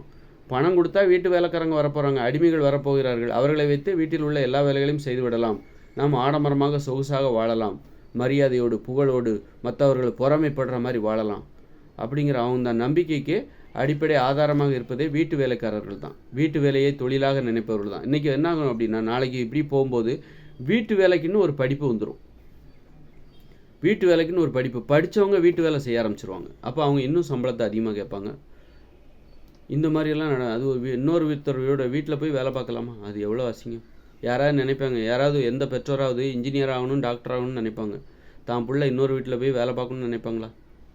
நினைக்க மாட்டாங்க. அப்போது வேலை பார்க்குறாங்கன்னா அவங்க அந்த அளவுக்கு பரிதாபத்திற்குரியவர்களாக இருக்காங்க. அரசாங்கமே அதுக்கு தடை போடணும். அதாவது மனிதர்களை செய்யக்கூடாத தொழில் அது ஒன்று. ஏன்னா இதெல்லாம் இந்த இன்னொரு வீட்டுக்குள்ளே போகும்போது பெரும்பாலும் பெண்கள் தான் அந்த வேலை பார்க்குறாங்க. அப்போ அந்த வீட்டில் உள்ளவங்க அந்த பெண்களை தவறாக பயன்படுத்துவதற்கு அதிக வாய்ப்புகள் இருக்கிறது. தவறான பாலியல் உறவுகளுக்கான வாய்ப்பு. இதனால் குடும்ப அமைதி கெட்டு போகும், மனசில் அமைதி இருக்காது. இந்த மாதிரி நிறைய வீடுகளில் நடக்குது. பெண்கள் வேலைக்கு போவாங்க. அப்போ அந்த வீட்டில் உள்ள ஆண்கள் அந்த பெண்கள்கிட்ட தவறுதலாக நடக்க முயற்சி பண்ணுவாங்க, தவறான பாலியல் தொடர்புகளை ஏற்படுத்திப்பாங்க. அந்த வீட்டில் உள்ள அந்த அந்த அந்த கணவனின் மனைவி இருக்காங்க பாருங்கள், அந்த வீட்டோட ஓனர், அவங்களுக்கு இது உண்மையாக பொய்யா மனசில் அமைதி இருக்காது, சந்தேகம் வந்துடும். கணவன் ஒருவிட நம்ம இந்த மாதிரி தப்பு பண்ணுவாரோ, வீட்டு வேலைக்காரி கூட ஏதோ தொடர்பு வச்சுருப்பாரோ அப்படின்னு சந்தேகம் வந்துட்டாலே அமைதி இல்லாமல் போயிடும், பாசம் இல்லாமல் போயிடும். உறவுகளில் சந்தேகமே வரக்கூடாது. ஒரு குடும்ப அமைதி கெட்டு போயிடும். அதனால் இந்த மாதிரி வீட்டு வேலைக்கு போகிறதே ஒரு சுயமரியாதை, அது சுயமரியாதை குறைபாடு தான். அந்த மாதிரி வேலை செய்கிறதுக்கு மக்களை அனுமதிக்கக்கூடாது. அப்போ அவங்களுக்கு மாற்று வேலைகளை ஏற்படுத்தி கொடுக்கணும். மாற்று வேலைகள் நிறைய இருக்குங்க. வேலைக்கு போகிறாங்க, வேலை பார்க்குற இடத்துல அவங்களுக்கு உணவு சமைத்து கொடுக்க வேண்டும். தேவையான ஒரு நல்ல ஊட்டச்சத்து நிறைந்த உணவுகளை பள்ளிகளில் சமைத்து கொடுக்க வேண்டும். ஒரு வீட்டில் ஒரு பிள்ளைகள் இருந்தால் எப்படி இருப்பாங்க? அவங்களுக்கு என்ன சாப்பாடு கிடைக்குமோ அது பள்ளிக்கூடத்தில் போனால் கிடைக்கணும். அப்படி கிடைக்கணும்னா இங்கே ஒவ்வொரு பள்ளிக்கூடத்துலையும் இன்னும் நிறைய சமையல்காரர்களை நியமிக்க வேண்டும். அப்போ இந்த மாதிரி வேலை வாய்ப்புகளை உருவாக்கலாம். நிறைய விவசாய நிலம் காலியாக கிடக்குது. அதையெல்லாம் வந்து வேலை தேடிக்கிட்டு இருக்கவங்களுக்கு ஏற்படுத்தி கொடுக்கலாம். பம்பு செட்டு எல்லாத்தையும் அமைச்சு கொடுத்து நீ வேலை பார்ப்பா, எல்லாத்தையும் ரெடி பண்ணி கொடுத்து நீ வேலை பாரு அப்படின்னு விவசாயத்தை அரசுடைமையாக்க வேண்டும். விவசாய தொழிலை அரசுடைமையாக்க வேண்டும். விரும்பியவர்கள் உங்கள் நிலங்களை அரசிடம் ஒப்படைத்தால் உங்களுக்கு அதில் வேலை போட்டு கொடுக்கப்படும். உங்களுக்கு தேவையான அனைத்து ஏற்பாடுகளையும் அரசாங்கம் செய்து தரும். தண்ணி வசதி, கரண்ட் வசதி, நிலத்தை உழணுமா எல்லாமே அரசு பணியாளர்கள். இந்த மாதிரி ஒரு ஏற்பாடு பண்ணால் நிறைய வேலை வாய்ப்புகள் ஏற்படும். அப்போ ஆடம்பரம், அந்த ஏழை பணக்காரர் எல்லாருமே என்ன பண்ணுவாங்க? வீட்டு வேலைக்காரங்க யாருமே கிடைக்க மாட்டாங்க. உன் வீட்டை இவ்வளோ பெருசாக கட்டினா உன் வீட்டில் உள்ள வேலையை யார் செய்வா? நீ அதை கூட்டி பெருக்கி சுத்தம் பண்ணிகிட்டு இருப்பியா? முடியாதுல்ல. அப்போ அந்த வீட்டை சின்னதாக கட்டு, ஒன்றால் அதை அவங்கவுங்க வேலையை அவங்கவுங்க தான் செய்யணும் அப்படின்னு சட்டம் போடு. இப்படி அப்போ தான் இந்த வீடுகள் ஆடம்பரமாக கட்டப்படுவது தடுக்கப்படும். நிறைய பேருக்கு இதனால் ஆடம்பரமாக கட்டப்படாது. அப்போ எல்லாருமே வீட்டை எளிமையாக கட்டுவாங்க. இங்கே எங்கேயுமே ஆடம்பரமாக வீடு இருக்காது. அந்த மாதிரி ஆகிடும். அப்புறம் அதுலேயும் பார்த்திங்கன்னா இன்னொரு ஆபத்து இருக்குது. ரோபோக்கள்லாம் ரோபோக்களை உருவாக்கி வீட்டை சுத்தம் பண்ணுற ரோபோக்கள். நீங்கள் எவ்வளோ பெரிய வீடு வேணாலும் கட்டிக்கோங்க. ஒவ்வொரு ரூமுக்கும் ஒரு ரோபோ. இந்த ரூமை சுத்தம் பண்ணும், இந்த ரோபோ சமைக்கும், அதனால் நீ பெரிய வீடு கட்டு. அந்த மாதிரி நிலமெல்லாம் வரப்போகுது. அதனால் அப்போ அதுக்கே ஒரு கட்டுப்பாடு போடணும். பெரிய வீடு கட்டக்கூடாது. ஒரு ஆளுக்கு இவ்வளவு தான் இருப்பிடம், ஒரு இருப்பிடம் இருக்க வேண்டும். என்ன இருப்பிடம்? ஒரு ஆளுக்கு என்ன இருப்பிடம் தேவை? ஒரு ஆளுக்கு தேவையான இருப்பிடம். அவங்கவுங்க வேலையை அவங்கவுங்க செய்யணும். பெண்கள் அடிமைப்படுத்தப்படக்கூடாது. பெண்களை பாதுகாக்க வேண்டும். பெண்களிடமிருந்து ஆண்களை பாதுகாக்க வேண்டும். பெண்களால் ஆண்கள் சோம்பேறியாகிறார்கள். ஆண்களால் பெண்கள் அடிமைகளாக கடினமாக உழைக்க வைக்கப்படுகிறார்கள். அதனால் ரெண்டு பேர்த்தனும் ஒருத்தரை பாதுகாக்கணும். அப்போ என்ன பண்ணணுன்னா அவரவர் வேலையை அவரவரே செய்யணும் அப்படிங்கிறத உறுதிப்படுத்தணும். உங்கள் வீட்டில் உங்கள் வேலையை நீங்கள் தான் செய்கிறீங்களா? 8 வயசுக்கு மேற்பட்ட ஒவ்வொருத்தரும் அவங்கவுங்க வேலையை அவங்க தான் செய்யணும். அவங்க வேலையை மற்றவங்க செய்யக்கூடாது. மற்றவங்கள செய்யக்கூடாது, மற்றவங்கள செய்யவும் வைக்கக்கூடாது. அப்போ என்ன பண்ணணும் அப்படின்னா ஒவ்வொரு வீடும் எப்படி இருக்குன்னா ஒவ்வொரு வீட்லேயும் தனித்தனி கழிப்பறை இருக்கணும், தனித்தனி குளியலறை. ஒருத்தரோட வீடே எப்படி இருக்கணும்னா இப்படிலாம் நமக்கு நடத்தியிருக்கணும். கடந்த காலத்தில் நாம் இதெல்லாம் செஞ்சுருக்கணும். தவறுகளை நம்ம அலட்சியப்படுத்தி தான் மிகப்பெரிய தவறுகளாக மாறிவிட்டது. மாற்ற முடியாத தவறுகளாக அதை மாற்றவே முடியாது. ஆரம்பத்திலே நம்ம இந்த மாதிரி சிந்தனைகள் உடையவர்கள் இருந்திருப்பாங்க. ஒரு வீடு எப்படி இருக்கணும், அவங்கவுங்க வேலையை அவங்களே செய்யணும் அப்படின்னா என்ன பண்ணணும்? ஒரு வீடுன்னா என்ன இருக்கணும்? அதில் ஒரு படுக்கையறை 10 அடி நீட்டம், 10 அடி அகலம், ஒரு படுக்கையறை, அப்புறமா ஒரு சமையலறை, ஒரு குளியலறை, ஒரு கழிவறை. இது இணைந்தது தான் ஒரு வீடு. இப்போ இது ஒருத்தருக்கான இருப்பிடம். அப்புறம் ஒரு வீட்டில் 4 பேர் இருக்காங்கன்னா 4 பேருக்கும் இப்படி தனித்தனி வீடு ஒரு வளாகத்தில் இருக்க வேண்டும். சுற்றி காம்பவுண்ட் சேவர். இதுதான் ஒரு குடும்பம். கணவன் வீட்டுக்குள்ளே மனைவி போகக்கூடாது, மனைவி வீட்டுக்குள்ளே கணவன் போகக்கூடாது. 8 வயசுக்கு மேலே பிள்ளைகளுக்கு தனித்தனி வீடு கொடுத்துடணும். அப்போ என்ன ஆகும் அப்படின்னா, இப்போ 8 வயசுக்கு மேற்பட்ட ஒரு பையன் இருக்கிறான், அவங்க அம்மா அந்த பையனோட வீட்டுக்குள்ளே போகக்கூடாது. ஆனால் எல்லாம் ஒரு காம்பவுண்டுக்குள்ளே தான். சந்திச்சுக்கணுன்னா வெளியில் சந்திச்சுக்கணும். ஏன் போகக்கூடாது அப்படின்னா, இந்த அம்மா என்ன பண்ணுவாங்க, பையன் வீட்டுக்குள்ளே போய் அவனுக்கு தேவையான எல்லா வேலையும் செஞ்சு கொடுத்துட்டு வந்துடுவாங்க. இந்த அம்மா என்ன பண்ணுவாங்க, பெண்கள் என்ன பண்ணுவாங்கன்னா, ஆண்கள் வீட்டுக்குள்ளே போயிட்டு அவனுக்கு தேவையான எல்லா வேலையும் புருஷனோட வீட்டுக்குள்ளே போயிட்டு அவனுக்கு தேவையான கழிவறையை சுத்தம் பண்ணுவாங்க, வீட்டை பெருக்குவாங்க, துணியை துவைச்சி போடுவாங்க. கடைசியில் என்ன பண்ணுவாங்க, இதுவே அவங்களுக்கு வேலையாக போயிருமா, நான் வேலைக்கு போக மாட்டேன், உங்கள் வீடுகளை நானே சுத்தம் பண்ணுறேன் அப்படின்னு வீட்டுக்குள்ளே ஒரு வேலை தேடிப்பாங்க. அப்போ மற்றவங்கெல்லாம் சோம்பேறி ஆகிடுவோம். இப்போ அந்த பையன் புருஷன் எல்லாரையும் சோம்பேறி ஆக்கிட்டு இவங்க வீட்டில் கடினமாக உழைக்கிறங்கிற பேரில், வீட்டு வேலை செய்கிறங்கிற பேரில் நான் வெளியில் வேலைக்கு போக மாட்டேன் அப்படின்னு சொல்லிட்டு வீட்டுக்குள்ளே இருப்பாங்க. இப்போ நான் வெளியில் வேலைக்கு போகிறதில்ல, உங்கள் வீட்டெல்லாம் நான் தான் சுத்தம் பண்ணுறேன், உங்களுக்கு தேவையான சமையல்லாம் நான் தான் சமைக்கிறேன், எனக்கு இலவச சாப்பாடு போடுங்க. இதனால் என்ன ஆகுது, பொருளாதாரம் குறைஞ்சி போயிடுது. ஒரு குடும்பத்தோட பொருளாதாரம் குறைஞ்சிது. ஆண்கள் சோம்பேறி ஆகிறான். அவனுக்கு நல்ல பழக்கமே இருக்கிறதில்ல. தின்னத்தட்டை கழுவுறதில்ல, சமைக்கிறது கிடையாது, ஒரு அறிவும் கிடையாது. ஒரு சமையல் எப்படி பண்ணணும் அப்படிங்கிற அறிவே இல்லை ஆண்களுக்கு. சோம்பேறி ஆகிறாங்க. பெண்களால் ஆண்கள் சோம்பேறியாக்கப்படுறாங்க. சோம்பேறியாக்கப்பட்ட ஆண்களால் பெண்கள் கடினமாக உழைக்க வைக்கப்படுகிறார்கள். பெண்கள் வெளியில் வேலைக்கு போகிறது கிடையாது. அதுவும் ஒரு சோம்பேறித்தனம் தானே. அது மிகப்பெரிய சோம்பேறித்தனம். ஆண்கள் வீட்டுக்குள்ளே வேலையை செய்கிறதில்ல, பெண்கள் வெளியில் வேலையை பார்க்குறதில்ல. அப்போ அது இப்போ 2 பேரும் வீட்டில் பெண்கள் கடினமாக உழைக்கிறாங்க, ஆண்கள் வெளியில் கடினமாக உழைக்கிறான். ஒரு அறகுறையான ஒரு வாழ்க்கை, முழுமையாக இல்லை. அப்போ என்ன பண்ணணுன்னா அவங்கவுங்க வேலையை அவங்களே செய்யணும். அப்போது உன்னுடைய இருப்பிடம் இவ்வளோ இருந்தால் தான் உன்னுடைய வேலைகளை நீயே செஞ்சுக்க முடியும். ஒருத்தரோட இருப்பிடம் இவ்வளோ தான் இருக்கணும். ஒருத்தர் வீடு கட்டுறதுக்கு அனுமதி வாங்குறாரா, உன்னுடைய இருப்பிடம் இப்படி தான்ப்பா இருக்கணும், உன் வீடு இப்படி தான் இருக்கணும். உன் வீட்டில் உன்னுடைய ஒவ்வொருத்தருக்கும் தனித்தனி கழிவறை இருக்குதா, தனித்தனி சமையலறை, தனித்தனி குளியலறை, தனித்தனி படுக்கறை இருக்குதா அப்படிங்கிறத உறுதி செய்யணும். ஒரு வீட்டுக்குள்ளே போயிட்டாலே ஃபஸ்ட்டு படுக்கையறை, அப்புறமா சமையலறை, அப்புறமா குளியலறை, அப்புறமா கழிவறை. இது ஒரு வீடு, அவ்வளோதான், சின்ன வீடு. அப்போது அந்த வீட்டுக்குள்ளே யாரும் போகக்கூடாது, அந்த குடும்பத்தில் உள்ள மற்றவங்களையும் போகக்கூடாது. அப்போ ஒரு கணவன் மனைவியும் எப்படி உடலுறவு வைத்துக் கொள்வார்கள்? கணவன் வீட்டுக்குள்ளே மனைவி போகக்கூடாது, மனைவி வீட்டுக்குள்ளே. அப்போ தனியாக தாம்பத்திய அறைன்னு தனியாக ஒரு வீடை கட்டு. ஒரு குடும்பம்னா ஒரு 4 பேர் இருக்காங்க, அப்பா அம்மா 2 பசங்க, 8 வயசுக்கு மேற்பட்ட 2 பசங்க இருக்காங்கன்னா 4 பேத்துக்கும் இந்த மாதிரி தனித்தனி வீடு. அப்புறம் கணவன் மனைவி அந்த அப்பாவும் அம்மாவும் தாம்பத்திய உறவு வச்சுக்கணுமா, அதுக்குன்னு ஒரு தனி ரூமு, தனி அறை. இதான் காதல் அறை அல்லது தாம்பத்திய அறை அப்படின்னு வச்சுக்கலாம். இப்படி அங்கே தான் போய் இவங்க உடலுறவு வச்சுக்கணும். உடலுறவு முடித்தோடனே போய் அவங்கவுங்க ரூமுக்கு போயிடணும். தனித்தனியாக தான் தூங்கணும். தூங்குவதில் ஒழுக்கம் இருக்கணும். சும்மா ஒரு ஒட்டு மொத்தமாக பெட்டில் படுத்து ஒரு குடும்பத்தினர் பெட்டில் படுத்துக்கிட்டு ஒருத்தர் மேலே காலை போட்டுக்கிட்டு ஒருத்தர் பக்கத்தில் சுவாசிப்பாங்க, அந்த காற்றை இவங்க சுவாசிச்சுக்கிட்டு தூங்கிக்கிட்டு. தூக்கத்தில் ஒரு ஒழுக்கம் இருக்கணும். தூக்கத்தில் ஒரு அறிவுபூர்வமான அணுகுமுறை இருக்கணும். தூக்கத்தில் இப்போ இப்படி படுக்கணும், அப்படி படுக்கணும் சொல்கிறாங்களா இல்லையா? தூக்கத்துக்குன்னே ஒரு விதிமுறைகள் இருக்குது. இப்படி படுக்கணும், ஒரு கழிச்சு படுக்கக்கூடாது, பரண்டு படுக்கணும், நிறைய சந்தேகங்கள் மக்கள்கிட்ட இருக்குது. கிழக்க கால் நீட்டி படுக்கக்கூடாது. இப்படி தூக்கத்துக்கே எப்படி தூங்கணுங்கிறதுக்கே நிறைய விதிமுறை இருக்குது. இதெல்லாம் பற்றி எனக்கு கவலையே கிடையாது அப்படின்ட்டு ஒன்றா குடும்பமாக கட்டி பிடிச்சி தூங்கிட்டு கிடப்பாங்க. ஒருத்தர் மேலே காலை போடுறது, இவர் இவங்க முகத்தை பக்கத்தில் வச்சுக்கிட்டு தூங்கிட்டு இருப்பாங்க. இவர் சுவாசிக்கிறத அவர் வாங்குவார், அவர் சுவாசிக்கிறத இவர் வாங்குவார். தூக்கத்தில் சிலர் குசு போடுவாங்க, அந்த கெட்ட நாத்தம் அதையும் சுவாசிச்சுக்கிட்டு ஒரு கும்பலாக ஒரு அசிங்கமான அநாகரிகமான தூக்கம். இது தூக்கத்துலேயும் ஒழுக்கம் இருக்குது. இப்போ தூங்கணும், நீ தூங்க தானே போகிற, அப்போ தூங்கிட்டா உனக்கு எங்கே என்ன நடக்க போகிறதுன்னு தெரியல. நீ தூங்க தான் போகிற, அப்போ தனியாக போய் தூங்கு. தூக்கம் அதாவது தனிமை, அது உடல் ஆரோக்கியம் சம்மந்தப்பட்டது. அதுலேயும் அறிவுபூர்வமான அணுகுமுறை இருக்குது. பிறரது இடையூறு இல்லாமல் தூங்க வேண்டும். எந்தவித இடையூறு இல்லாமல் தனிமையில் தூங்கு. அந்த மாதிரி இப்படியெல்லாம் இருக்கும்போது, இப்படியெல்லாம் ஒருத்தருடைய இருப்பிடம் இவ்வளோ தான் இருக்கணும் அப்படின்ட்டாலே அப்போ ஏற்றத்தாழ்வுகள் இல்லாமல் போயிடும். ஏற்றத்தாழ்வுகள் வெளியில் தெரியாது. வீடுகள்லாம் இப்படி தான் இருக்கணும்.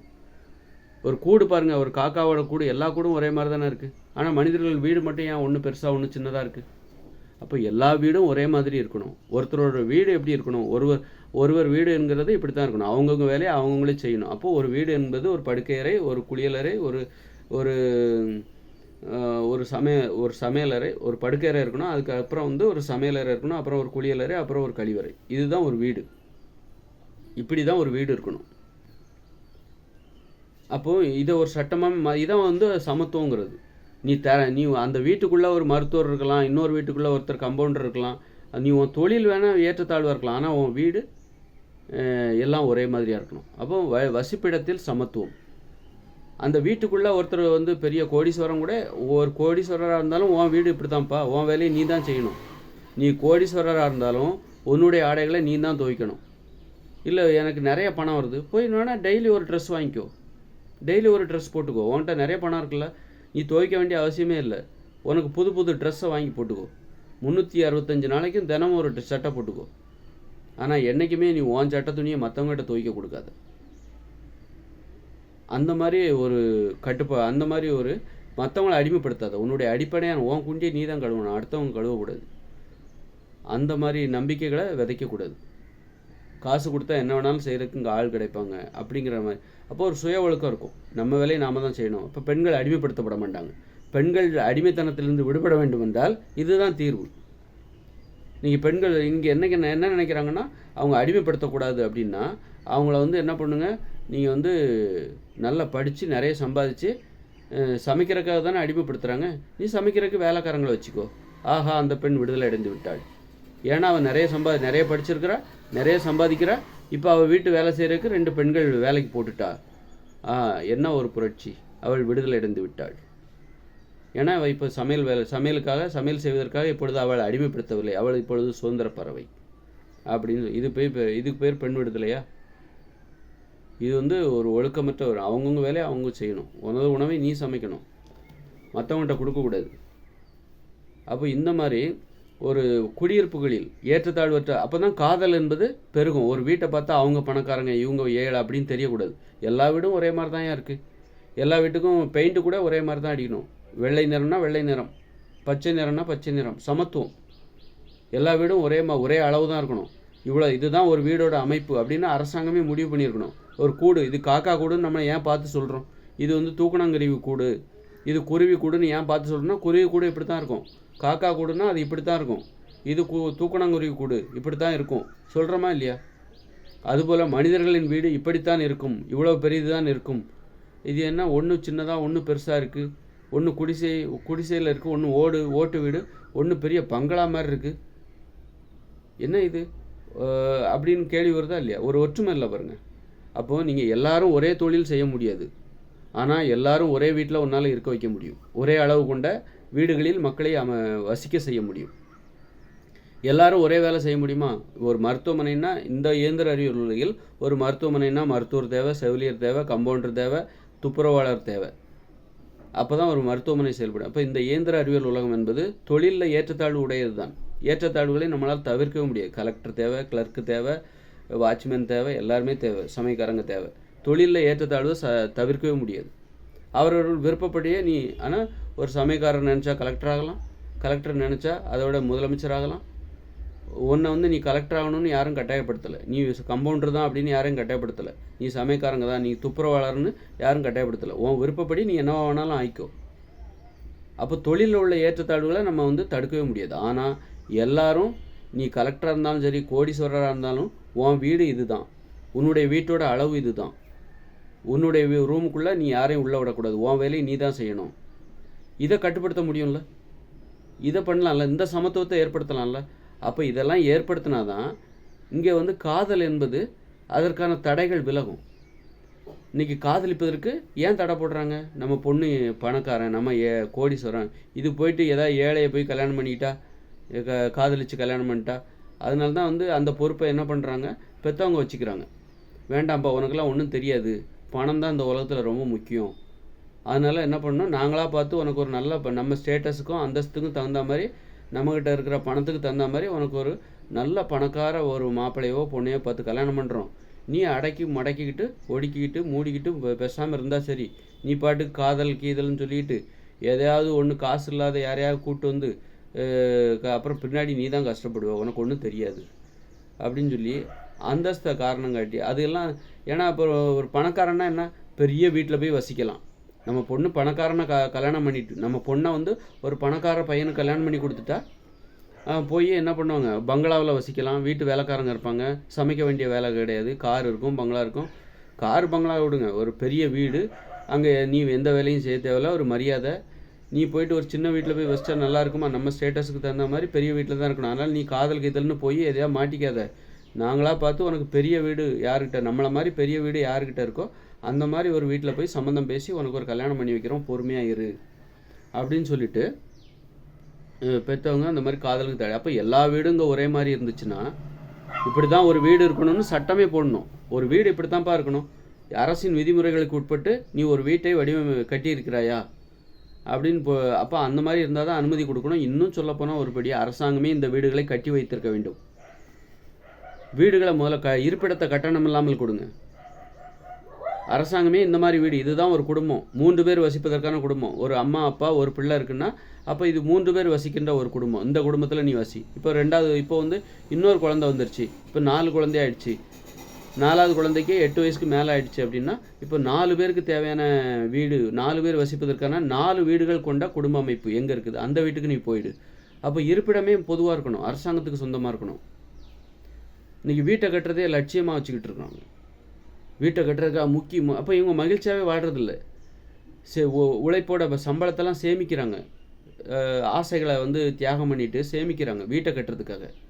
நீ அரசாங்கமே வீட்டை கட்டி கொடுத்துரு, வாடகை வாங்கிக்கோ, மாதம் 1000 ரூபா வாடகை வாங்கிக்கோ ஒவ்வொருத்தர்கிட்ட இருந்தோம். ஒரு வீடு 10 அடிக்கு 10 அடி அகலம், 10 அடி நீட்டம், இதுதான் படுக்கை அறை, அப்புறம் கழிவறை, குளியலறை, சமையலறை, இதுதான் ஒரு வீடு அப்படின்னா இந்த மாதிரி அரசாங்கம் கட்டி வச்சிரு. இப்போ ஒரு குடும்பத்தில் அம்மா அப்பா இருப்பாங்க, ஒரு பிள்ளை இருப்பாங்க. அப்போ அந்த பிள்ளைக்கு 8 வயசுக்கு மேலே ஆயிடுச்சு அப்படின்னா தனியாக வீடு கொடுத்துடணும். அப்படி தானே? அப்போ 3 பேர் வசிக்கின்ற ஒரு குடும்பம் இது. சில வீட்டில் கணவன் மனைவி இப்போ தான் கல்யாணம் பண்ணியிருப்பாங்க, அவங்க குழந்தையே இருக்காது, குழந்தை பிறந்திருக்காது. அப்போ குழந்தை பிறந்தாலும் 8 வயசுக்கு மேலே தான் அவங்களுக்கு இன்னொரு ரூமே கொடுக்கணும், இன்னொரு வீடே கொடுக்கணும். அப்படின்னா அப்போ கணவன் மனைவி மட்டுமே வசிக்கின்ற ஒரு குடும்பம் அப்படின்னு ரெடிமேடாகவே கட்டி வச்சுருக்கணும். இங்கே வந்து நீங்கள் கணவன் மனைவி மட்டும்தானே, இன்னும் உங்களுக்கு குழந்தை பிறக்கல, அல்லது குழந்தை பிறந்துச்சு, இன்னும் இந்த குழந்தைக்கு 8 வயசு ஆகலைல்ல அப்படின்னா உங்களுக்கு இந்த வீடு கணவன் மனைவி மட்டுமே வசிக்கின்ற, கணவனுக்குன்னு தனி வீடு, மனைவிக்குன்னு தனி வீடு, கணவன் மனைவி சந்திக்கின்ற அந்த காதலறை, காதல் வீடு, இந்த மாதிரி 3 வீடுகள் கொண்ட ஒரு குடும்ப அமைப்பு, சுற்றி காம்பவுண்டு. போய் அந்த வீட்டை எடுத்துக்கோங்க. இப்போ வந்து இப்போ கணவன் மனைவி அவங்களுக்கு குழந்தை பிறந்துச்சு, அந்த குழந்தைக்கு 8 வயசு தாண்டிடுச்சு. இப்போ 3வது அந்த 8 வயசு தாண்டோன்னா அவளுக்கு அந்த குழந்தைக்கு இப்போ இன்னொரு வீடு தனியாக கொடுத்தாகணும். அப்போ 3 பேர் வசிக்கின்ற ஒரு குடும்பம். அப்போ அதுக்கு எங்கே இருக்குது, அது எங்கே இருக்கோ நீங்கள் அங்கே போயிடுங்க, அந்த வீட்டுக்கு போயிடுங்க, இந்த வீட்டை காலி பண்ணிட்டுருங்க. அப்போ இன்னொரு குழந்தை பிறக்கும், அந்த குழந்தை பிறந்து அந்த குழந்தைக்கு 8 வயசு கடந்துருச்சு அப்படின்னா இப்போ 4 பேர் வசிக்கின்ற வீட்டுக்கு அவங்க மாறி ஆகணும். 4 பேர் வீடு அப்போ அரசாங்கமே ரெடிமேடாக வீட்டை கட்டி வச்சுருந்துருக்கணும். நீங்கள் இந்த வீட்டை காலி பண்ணிட்டு இந்த 4 பேர் வசிக்கின்ற அந்த குடும்பத்துக்கு போயிடுங்க. அது ஒரு காம்பவுண்டு. எல்லோரும் அங்கே தனித்தனியாகவும் இருக்கணும், ஒற்றுமையாகவும் இருக்கணும், குடும்பமாகவும் இருக்கணும். ஆனால் அவங்கவுங்க வேலையை அவங்கவுங்க செய்யணும், மற்றவங்களை அடிமைப்படுத்தக்கூடாது, மற்றவங்களுக்கு அடிமையாகிடக்கூடாது. அடிமைத்தனம் அப்போ தான் தூய்மையான அன்பு அங்கே கிடைக்கும். அரசாங்கம் அப்போ அவங்கவுங்க வீட்டுக்கு அவங்கவுங்க வாடகை கட்டுறாங்க. அப்போ அரசாங்கம் வீட்டை கட்டி கொடுக்குறதுனால அரசாங்கத்துக்கு எவ்வளோ பணம், அந்த பணம் அரசாங்கத்திட்ட இருக்குது. அதான் நீ வீட்டை கட்டி கொடுத்துட்டு மாதம் வாடகை வாங்கு, மாதந்தோறும் 1000 ரூபா வாடகை வாங்கு. அப்போ அரசாங்கம் இப்போ புதியவர்களுக்கு வீடு கட்டி கொடுக்கணும்ல. அப்போ ஒரு ஊருன்னா அங்கே அரசாங்கம் தான் எல்லா வீடும் ஒரே மாதிரி இருக்கணும். அப்போ காதலிப்பதற்கான அப்போ இந்த காதலுக்கு ஏற்றத்தாழ்வு, ஆடம்பரம், பணக்காரன், ஏழை அப்படிங்கிற ஏற்றத்தாழ்வு ஒரு தடையாக இருக்குல்ல. காதலுக்கு அன்பு செலுத்துவதற்கு, காதலிப்பதற்கு இதெல்லாம் தடை. அப்போ இதை நம்ம போக்கணும். அந்த காலத்தில் வந்து ஒரு கற்காலங்களில் காதலிப்பதற்கெல்லாம் தடை இருக்காது. ஏன்னா அங்கே இப்போல்லாம் கற்காலங்களில் அல்லது ஒரு 2000-3000 வருஷத்துக்கு முன்னாடி எல்லோரும் குடிசையில் தான் வாழ்ந்துருப்பாங்க. எல்லா வீடும் ஒரே மாதிரி தான் இருந்திருக்கும். அன்றைக்கி வாடகை குடிசை அப்படி எதுவும் கிடையாது. மாட மாளிகைகள்லாம் கிடையாது, பங்களாக்கள் கிடையாது, அப்பார்ட்மெண்ட் கிடையாது. அப்போ அன்றைக்கி எல்லாருமே சமமாக வாழ்ந்தாங்க. எல்லா வீடும் ஒரே மாதிரி தான் இருந்துச்சு. எல்லாருக்கும் விவசாயம் நல்லா இருந்துச்சு. இது எல்லாருக்கும் விவசாயம் நல்லா இருந்துச்சு. ஒரு 2000-1000 வருஷத்துக்கு முன்னாடி விவசாய நிலம்லாம் வந்து தேவையான நீ எடுத்துக்கப்பா, எவ்வளோ வேணாலும் எடுத்துக்கோ அப்படின்னு தான் இருந்தது. இல்லை எனக்கு போதும்னு சொல்லிட்டாங்க. ஏன்னா நிறைய எடுத்து என்ன பண்ண முடியும், நிறைய நிலம் இருக்குதுப்பா, நீ வேணால் எடுத்து என்ன பண்ணுறது. ஏன்னா அது விவசாயம். இன்றைக்கி ஏன் நிலத்துக்கு வேல்யூ அதிகமாகிடுச்சுன்னா, இன்றைக்கி நிலத்துக்கு வேல்யூ அதிகமான காரணம் என்னது, விவசாய நிலத்துக்குலாம் ஏன் வேல்யூ அதிகமாகிடுச்சு. 30 வருஷத்துக்கு முன்னாடி புறம்போக்கு நிலம் நிறைய கிடந்தது, யாரும் அதை எடுக்கிறதுக்கு ஆள் இல்லை. இன்றைக்கி ஏன் நிலத்துக்கு விலை மதிப்பு அதிகமாகிடுச்சுன்னா பம்பு செட்டு தான் காரணம். பம்பு செட்டு இருக்கிறனால தான் இன்றைக்கி வந்து எவ்வளோ 10 ஏக்கராக இருந்தாலும் சரி, 20 ஏக்கர், 100 ஏக்கர், 1000 ஏக்கராக இருந்தாலும் சரி, எல்லா இடத்துக்கும் ஈஸியாக தண்ணி பாய்ச்சிடலாம். அங்கங்கே போரை போடு, அங்கங்கே கிணறு தோண்டு, சொட்டு நீர் பாசனம், அந்த நீர் பாசனம். ஆனால் அன்னைக்கு ஒரு 50 வருஷத்துக்கு முன்னாடி வரைக்கும் விவசாய நிலத்தில் நீங்கள் தான் ஏத்தம் இறைச்சி தண்ணியை கொண்டு பாய்ச்சணும். நீ வேணால் ஒரு 10 ஏக்கர் நிலத்தை நீ வளைச்சி போடலாம், ஆனால் 10 ஏக்கரில் விவசாயம் பண்ண முடியாது. 10 ஏக்கர் நிலத்துக்கு நீ தண்ணி பாய்ச்ச முடியாது. அது அவ்வளோ கஷ்டமாக இருந்துச்சு. அதனால் என்ன பண்ணாங்க, எனக்கு தேவைப்பா, எனக்கு இது போதும்ப்பா, 3 ஏக்கர் போதும், என்னால் அதை வச்சு தான் மெயின்டைன் பண்ண முடியும். 10 ஏக்கரை வளைச்சி போட்டு அதை போய் யாரும் பாதுகாத்துட்டு இருக்க முடியாது, அது பயன் இல்லாமல் தான் போகுது, எனக்கு தேவையான நான் எடுத்துக்கிறேன் அப்படின்னு சொல்லி ஒரு 50 வருஷத்துக்கு முன்னாடிலாம் பெரும்பாலும் சொத்து தகராறே வராது. நிலத்தோட மதிப்பு கம்மியாக இருந்தது. இந்த பம்பு செட்டு எப்போ கண்டுபிடிச்சாங்களோ அப்போ தான் வந்து பம்பு செட்டு கண்டுபிடிச்ச பிறகு தான் இந்த மாதிரி நிலத்துக்கு மதிப்பு அதிகமாகி போச்சு. ஏன்னா விவசாய நிலம்லாம் ரொம்ப மதிப்பாகி போனது காரணம் பம்பு செட்டு தான் காரணம். நீ எவ்வளோ நிலம் வேணாலும் உன்னால் விவசாயம் பண்ண முடியும். அதிகமாக வேலையாட்களே இல்லாமல் நீயே விவசாயம் ஒரு 4 பேரை வச்சுக்கிட்டு ஒரு 50-100 ஏக்கர் விவசாய நிலத்தில் ஏகபோகமாக விவசாயம் பண்ண முடியும் இன்றைக்கி இருக்கிற காலகட்டத்தில். காரணம் பம்பு செட்டு. அப்போ அந்த காலத்தில் வந்து பம்பு செட்டே கிடையாது. அப்படிங்கும்போது நிலத்துக்கு ஏத்தம் இறைச்சி தான் அவங்க தண்ணி பாய்ச்சணும். தண்ணி பாய்ச்சும்போது அவங்களால என்ன முடியும், காலையிலேருந்து முக்கி இறைச்சா ஒரு வயலில் தண்ணி பாய்ச்ச முடியுமா, ஒரு வயல் 2 வயலுக்கு தான் தண்ணி பாய்ச்ச முடியும். அதனால் எனக்கு நிறைய நிலம் வேண்டாம்ப்பா அப்படின்னு நிறைய விவசாயம் செய்யப்படாத நிலங்கள் நிறையா கிடந்தது. அதனால தான் கடந்த காலங்களில் உணவு உற்பத்தியும் ரொம்ப குறைவு. எல்லாருமே விவசாயம் பார்த்தாங்க கடந்த காலத்தில். 50 வருஷத்துக்கு முன்னாடி இந்த உலகத்தில் ஒரு 80-90% மக்கள் விவசாயம் பார்த்தாங்க. ஆனால் உணவு உற்பத்தி ரொம்ப குறைவு. காரணம் அந்த எல்லாரும் விவசாயம் பார்த்தாலும் அந்த விவசாயம் செய்யப்பட்ட நிலங்கள் குறைவாக இருந்தது. ஏன்னா பம்பு செட்டு கிடையாது. பம்பு செட்டை எப்போ வந்துச்சோ அப்போ தான் வந்து நிறைய தண்ணி மடமடன்னு இறச்சி ஊற்றிக்கிட்டே இருக்காங்க. தண்ணிக்கு பஞ்சமே கிடையாது. அப்போ நிறைய நிலங்கள் விவசாயம் செய்யப்படுகிறது. அது காரணமே இந்த பம்பு செட்டு. அதுதான் காரணம். அதனால உணவு உற்பத்தி ரொம்ப அதிகமாகி போச்சு. இப்போ நான் எதுக்காக இதை சொன்னேன்னு இப்போ எனக்கே அது மறந்து போச்சு. அதாவது ஏற்றத்தாழ்வுகள் இருக்கக்கூடாது, எல்லா வீடும் ஒரே மாதிரி இருந்துச்சுன்னு வச்சுக்கோங்களேன். அப்போ அது காதலுக்கான சுதந்திரத்தை ஏற்படுத்தி கொடுக்கும். காதலிப்பதற்கு இருக்கிற தடைகள் சாதி, மதம், இந்த பணக்காரன், ஏழை, இதெல்லாம் தடையாக இருக்கிறது. இப்போ இந்த இயந்திர அறிவியல் உலகில் நம்ம வந்து முடிந்த வரைக்கும் இந்த இயந்திர அறிவியல் உலகமே ஏற்றத்தாழ்வுகள் நிரம்பியது தான். அப்போ நம்ம எதிலெல்லாம் ஏற்றத்தாழ்வுகளை தவிர்க்க முடியுமோ அதை நம்ம செஞ்சிடலாம். சாதியை ஒழிச்சிருங்க, மதத்தை ஒழிச்சிருங்க. மதமே இல்லாத நாடுகள் இருக்குது. நம்ம நினைக்கிறோம் சாதி இல்லாமல் வாழ்ந்துட முடியுமா? சாதி இல்லாத நாடுகள் நிறைய இருக்குது. மதமே இல்லாத நாடுகள் நிறைய இருக்குது. நம்ம எதெல்லாம் சாத்தியம்லாம்னு நினைக்கிறோமோ அதெல்லாம் நிறைய இடங்களில் சாத்தியமாயிட்டு இருக்குது. சாத்தியமாக நடந்துகிட்டு தான் இருக்குது. மதமே இல்லாத நாடுகள், சாதியே இல்லாத நாடுகள்லாம் இருக்குது. அது மாதிரி சாதி மதம் என்பது காதலிப்பதற்கான தடை. அது மாதிரி ஏற்றத்தாழ்வுகள், ஏழை பணக்காரருங்கிறது எப்படி தெரியுது? அவங்க வீடுகள் மூலமாக தான் தெரியும். இவங்க பணக்காரர், இவங்க ஏழைங்கிறது அவங்க வீட்டை பார்த்தாலே தெரிஞ்சிடும். அப்போ வீடை பார்த்து கண்டுபிடிக்கக்கூடாது. தொழிலில் உள்ள ஏற்றத்தாழ்வு நம்ம தடுக்க முடியாது. ஒருத்தர் கம்பவுண்டராக இருப்பார், ஒரு இன்ஜினியராக இருப்பார், டாக்டராக இருப்பார், ஒரு கிளர்க்காக இருப்பார். அது அவங்கவுங்க விருப்பம் சார்ந்தது. நான் செவிலியர், நான் ஒரு நர்ஸுங்கிறது அவங்களுடைய விருப்பம் சார்ந்தது. உன்னால் உனக்கு திறமை இருந்தால் மருத்துவர் ஆகிக்கோ, உன்னை யாரும் தடுக்க போகிறதில்ல. உனது உயர்வையும் தாழ்வையும் நீ தான் தீர்மானிக்கிறாய். தொழிலில் உயர்வு தாழ்வு இருக்குது. டாக்டர்னால் அது உயர்வு தான், செவிலியர்னால் அதோட கொஞ்சம் தாழ்வு தான். ஆனால் உனது உயர்வை நீ தீர்மானிக்கிற. மற்றவன் நீ இந்த வேலை தான் செய்யணும். கடந்த காலத்தில் சாதின்னு என்ன சொன்னாங்க? நீ இந்த மண்பானை தான் செய்யணும், நீ முடி தான் வெட்டணும்னு கட்டாயப்படுத்தினாங்க. ஆனால் இந்த காலத்தில் நீ இது தான் செய்யணும்னு கட்டாயப்படுத்தலை. ஆனால் தொழில்களில் உயர்வு தாழ்வு இருக்குது. அதை நம்ம ஒன்றும் பண்ண முடியாது. ஏன்னா ஒரு மருத்துவமனைன்னு வந்தால் செவிலியரும் தேவை, டாக்டரும் தேவை. அதே நேரத்தில் எதை நம்மளால் எங்கே சமத்துவத்தை ஏற்படுத்த முடியும் அப்படின்னா, இருப்பிடங்கள், வீடுகள் ஒரே மாதிரி கட்டப்பட வேண்டும், ஒரே அளவு தான் இருக்கணும். அதுக்கு என்ன தடை அப்படின்னா, வீட்டு வேலைக்காரங்களை நம்பி தான் பெரிய பெரிய வீடுகளை கட்டுறாங்க. இன்னைக்கு அளவுக்கு வீட்டு வேலைக்காரங்களை நம்பி தான் பெரிய பெரிய வீடுகளை கட்டுறாங்க. அதனால் வீட்டு வேலைக்காரங்களுக்கு தடை போட்டுட்டா யாரும் பெரிய வீடு கட்ட மாட்டாங்கன்னு சொல்ல முடியுமா? ரோபோட்டுகளை வாங்க ஆரம்பிச்சிருவாங்க. ரோபோட்டுகள் இருக்குது, கவலை எதற்கு, பெரிய வீடுகளை கட்டுங்க, நாங்கள் இருக்கோம் அப்படின்னு சொல்ல ஆரம்பிச்சு. அதனால் நாமளே ஒரு சட்டம் போட்டுருணும். ஒரு வீடுனா இப்படி தான் இருக்கணும். அரசாங்கமே கட்டி கொடுக்கும். நீங்கள் வீடு கட்டுறதுக்காக நீங்கள் பண்ணாதீங்க. தனி மனித முயற்சி மூலம் வீடு கட்டக்கூடாது. நீங்கள் ஆனால் வாடகை கொடுக்கணும், மாதம் வாடகை கொடுக்கணும். அப்போ தான் புதிய வீடுகளை கட்ட முடியும், மக்களுக்கு புதிய வீடுகளை கட்டி கொடுக்க முடியும். அதனால் வாடகை கொடுக்கணும், புதிய வீடுகளை கட்டி கொடுக்கணும், மாதம் வாடகை கொடுத்துருங்க. ஒருத்தரோட வீடு இவ்வளோதான் இருக்கணும். அவங்கவுங்க வேலையை அவங்கவுங்களே செய்யணும். அவங்கவுங்க வேலையை அவங்களே செய்யணும்னா என்ன அர்த்தம்? ஒருத்தரோட வீட்டுக்குள்ளே இன்னொருத்தர் போகக்கூடாது. ஒரு குடும்பத்துக்குள்ளே தனிமையும் இருக்கணும், அதே நேரத்தில் இடையூறுகளும் இருக்கக்கூடாது, அடிமைத்தனமும் இருக்கக்கூடாது, சுதந்திரமும் இருக்கணும், சுயமரியாதையும் இருக்கணும். அப்போ தான் அந்த குடும்பம் மகிழ்ச்சியாக இருக்கும். அவங்கவுங்க சமைச்சு ஒன்றா உட்காந்து சாப்பிடுங்க.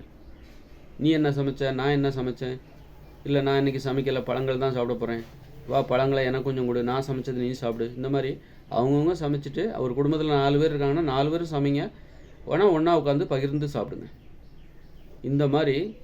இந்த மாதிரியான நிறைய நம்ம தப்பாக வாழ்ந்துட்டோம். அற்புதமாக வாழ்ந்திருக்கலாம், அமைதியாக வாழ்ந்திருக்கலாம், மகிழ்ச்சியாக வாழ்ந்திருக்கலாம். அன்பு, பாசம், காதல், இன்பம் அப்படின்னு மனித வாழ்க்கைன்னா சொர்க்கம் அப்படிங்கிற மாதிரி நம்ம தப்பான வழியில் மனித வாழ்க்கை கடந்து வந்துட்டோம். அறிவுடையவர்களின் உதவி இல்லாமல் ரவுடிகளால் நம்ம வழி நடத்தப்பட்டு கொண்டிருக்கிறோம். ரவுடிகள் தான் அந்த அரசர்கள்லாம். யாருன்னா ரவுடி, அவன் வெட்டணும் குத்தணுங்கிறது தான் அவனுக்கு தெரியும். அடிக்கிறத பற்றி தான் எப்படி குத்துனா ஒருத்தன் சாவாங்க, எந்த மாதிரி வெட்டினா தலை துண்டாகும் அப்படின்னு அழிக்கிறத பற்றியே யோசிக்கிற ஒரு ரவுடிகள். அவங்களால கடந்த காலங்கள் வழி நடத்த. அதனால தான் உண்மை அறிவுடையவர்கள் எல்லாம் மென்மையாக இருப்பாங்க, அவங்களுக்கு மதிப்பு இல்லாமல் போச்சு. இந்த மாதிரி தான் நம்ம தப்பாக வாழ்ந்து. அப்புறம் காதலுக்கான சுதந்திரங்கிறது ஏன் இல்லாமல் போச்சு? இந்த மாதிரி தப்பாக நம்ம வாழ்ந்ததுனால கடைசியில் அன்பு செலுத்துவதற்கு இங்கே தடை. காதலுக்கு சுதந்திரம் இல்லை, மகிழ்ச்சியாக வாழ்வதற்கு இங்கே சுதந்திரம் இல்லை. காதலுக்கு சுதந்திரம் இல்லைன்னா இங்கே மகிழ்ச்சியாக வாழ்வதற்கு சுதந்திரம் இல்லை, அன்பு செலுத்துவதற்கு சுதந்திரம் இல்லை. அதனால தான் இங்கே பாலியல் குற்றங்கள் நடக்குது. பாலியல் வன்முறைகள், கற்பழிப்பு இதெல்லாம் நடப்பதற்கு அதுதான் காரணமாக இருக்குது. அதனால் நம்ம வந்து இனிமேலும் நம்ம வந்து நிறைய மாற்றங்களை செய்ய முடியும். ஆனால் 2040 வரைக்கும் தான் நமக்கு அவகாசம் இருக்குது. அதன் பிறகு இந்த இயந்திர அறிவியல் உலகம் செயலிழந்து போகும். எப்போ இது முடிய போதோ அப்போ தான் நம்ம திரும்பி பார்க்குறோம். நம்ம வாழ்க்கை முடியும் போது தான் நம்ம பண்ண தப்பு தெரியும். நம்ம வாழ்க்கை முடியும் போது தான் நம்ம சின்ன வயசுலேருந்து பண்ண தப்பு, நாம் ஏன் இப்படி, நம்மளுடைய நிலைமைக்கு என்ன காரணம் அப்படின்னு தெரியும். அதுபோல் மனிதர்களின் இந்த பயணம் முடிய போகுது. இயந்திர அறிவியல் உலக பயணம் முடிய போகுது. இன்னொரு 20 வருஷத்தில் 2040 இயந்திர அறிவியல் உலக பயணம் முடிய போகுது. அதன் பிறகு பார்த்திங்கன்னா இந்த இயந்திர அறிவியல் உலகமே அழிவுக்கு வந்துடும். படிப்படியாக அழிய ஆரம்பிச்சிடும். அதற்கு பிறகு நம்ம வந்து இயற்கையோடு இணைந்து வாழ போகிறோம். காடுகளில் அங்கே தொழிற்சாலைகள் கிடையாது, மின்சாரம் கிடையாது. அப்படிப்பட்ட ஒரு வாழ்க்கைக்கு நம்ம போக போகிறோம். அப்படி ஆக முடிய போகும்போது தான் நாம் பண்ண தப்பு பின்னாடி திரும்பி பார்க்கும்போது, அடடா இந்த வாழ்க்கைக்காகவா நம்ம இவ்வளோ தப்பு பண்ணோம், அப்போ எதை பண்ணியிருந்தா இந்த மாதிரி நம்ம தப்பாக வந்திருக்க மாட்டோம். போர்கள் அப்படின்னு சொல்லி, போர் குற்றம்னு சொல்லிட்டு அடிச்சுக்கிட்டு செத்தமே, இப்படி அடிச்சுக்கிட்டு செத்தமே, அதுக்கு என்ன காரணம்?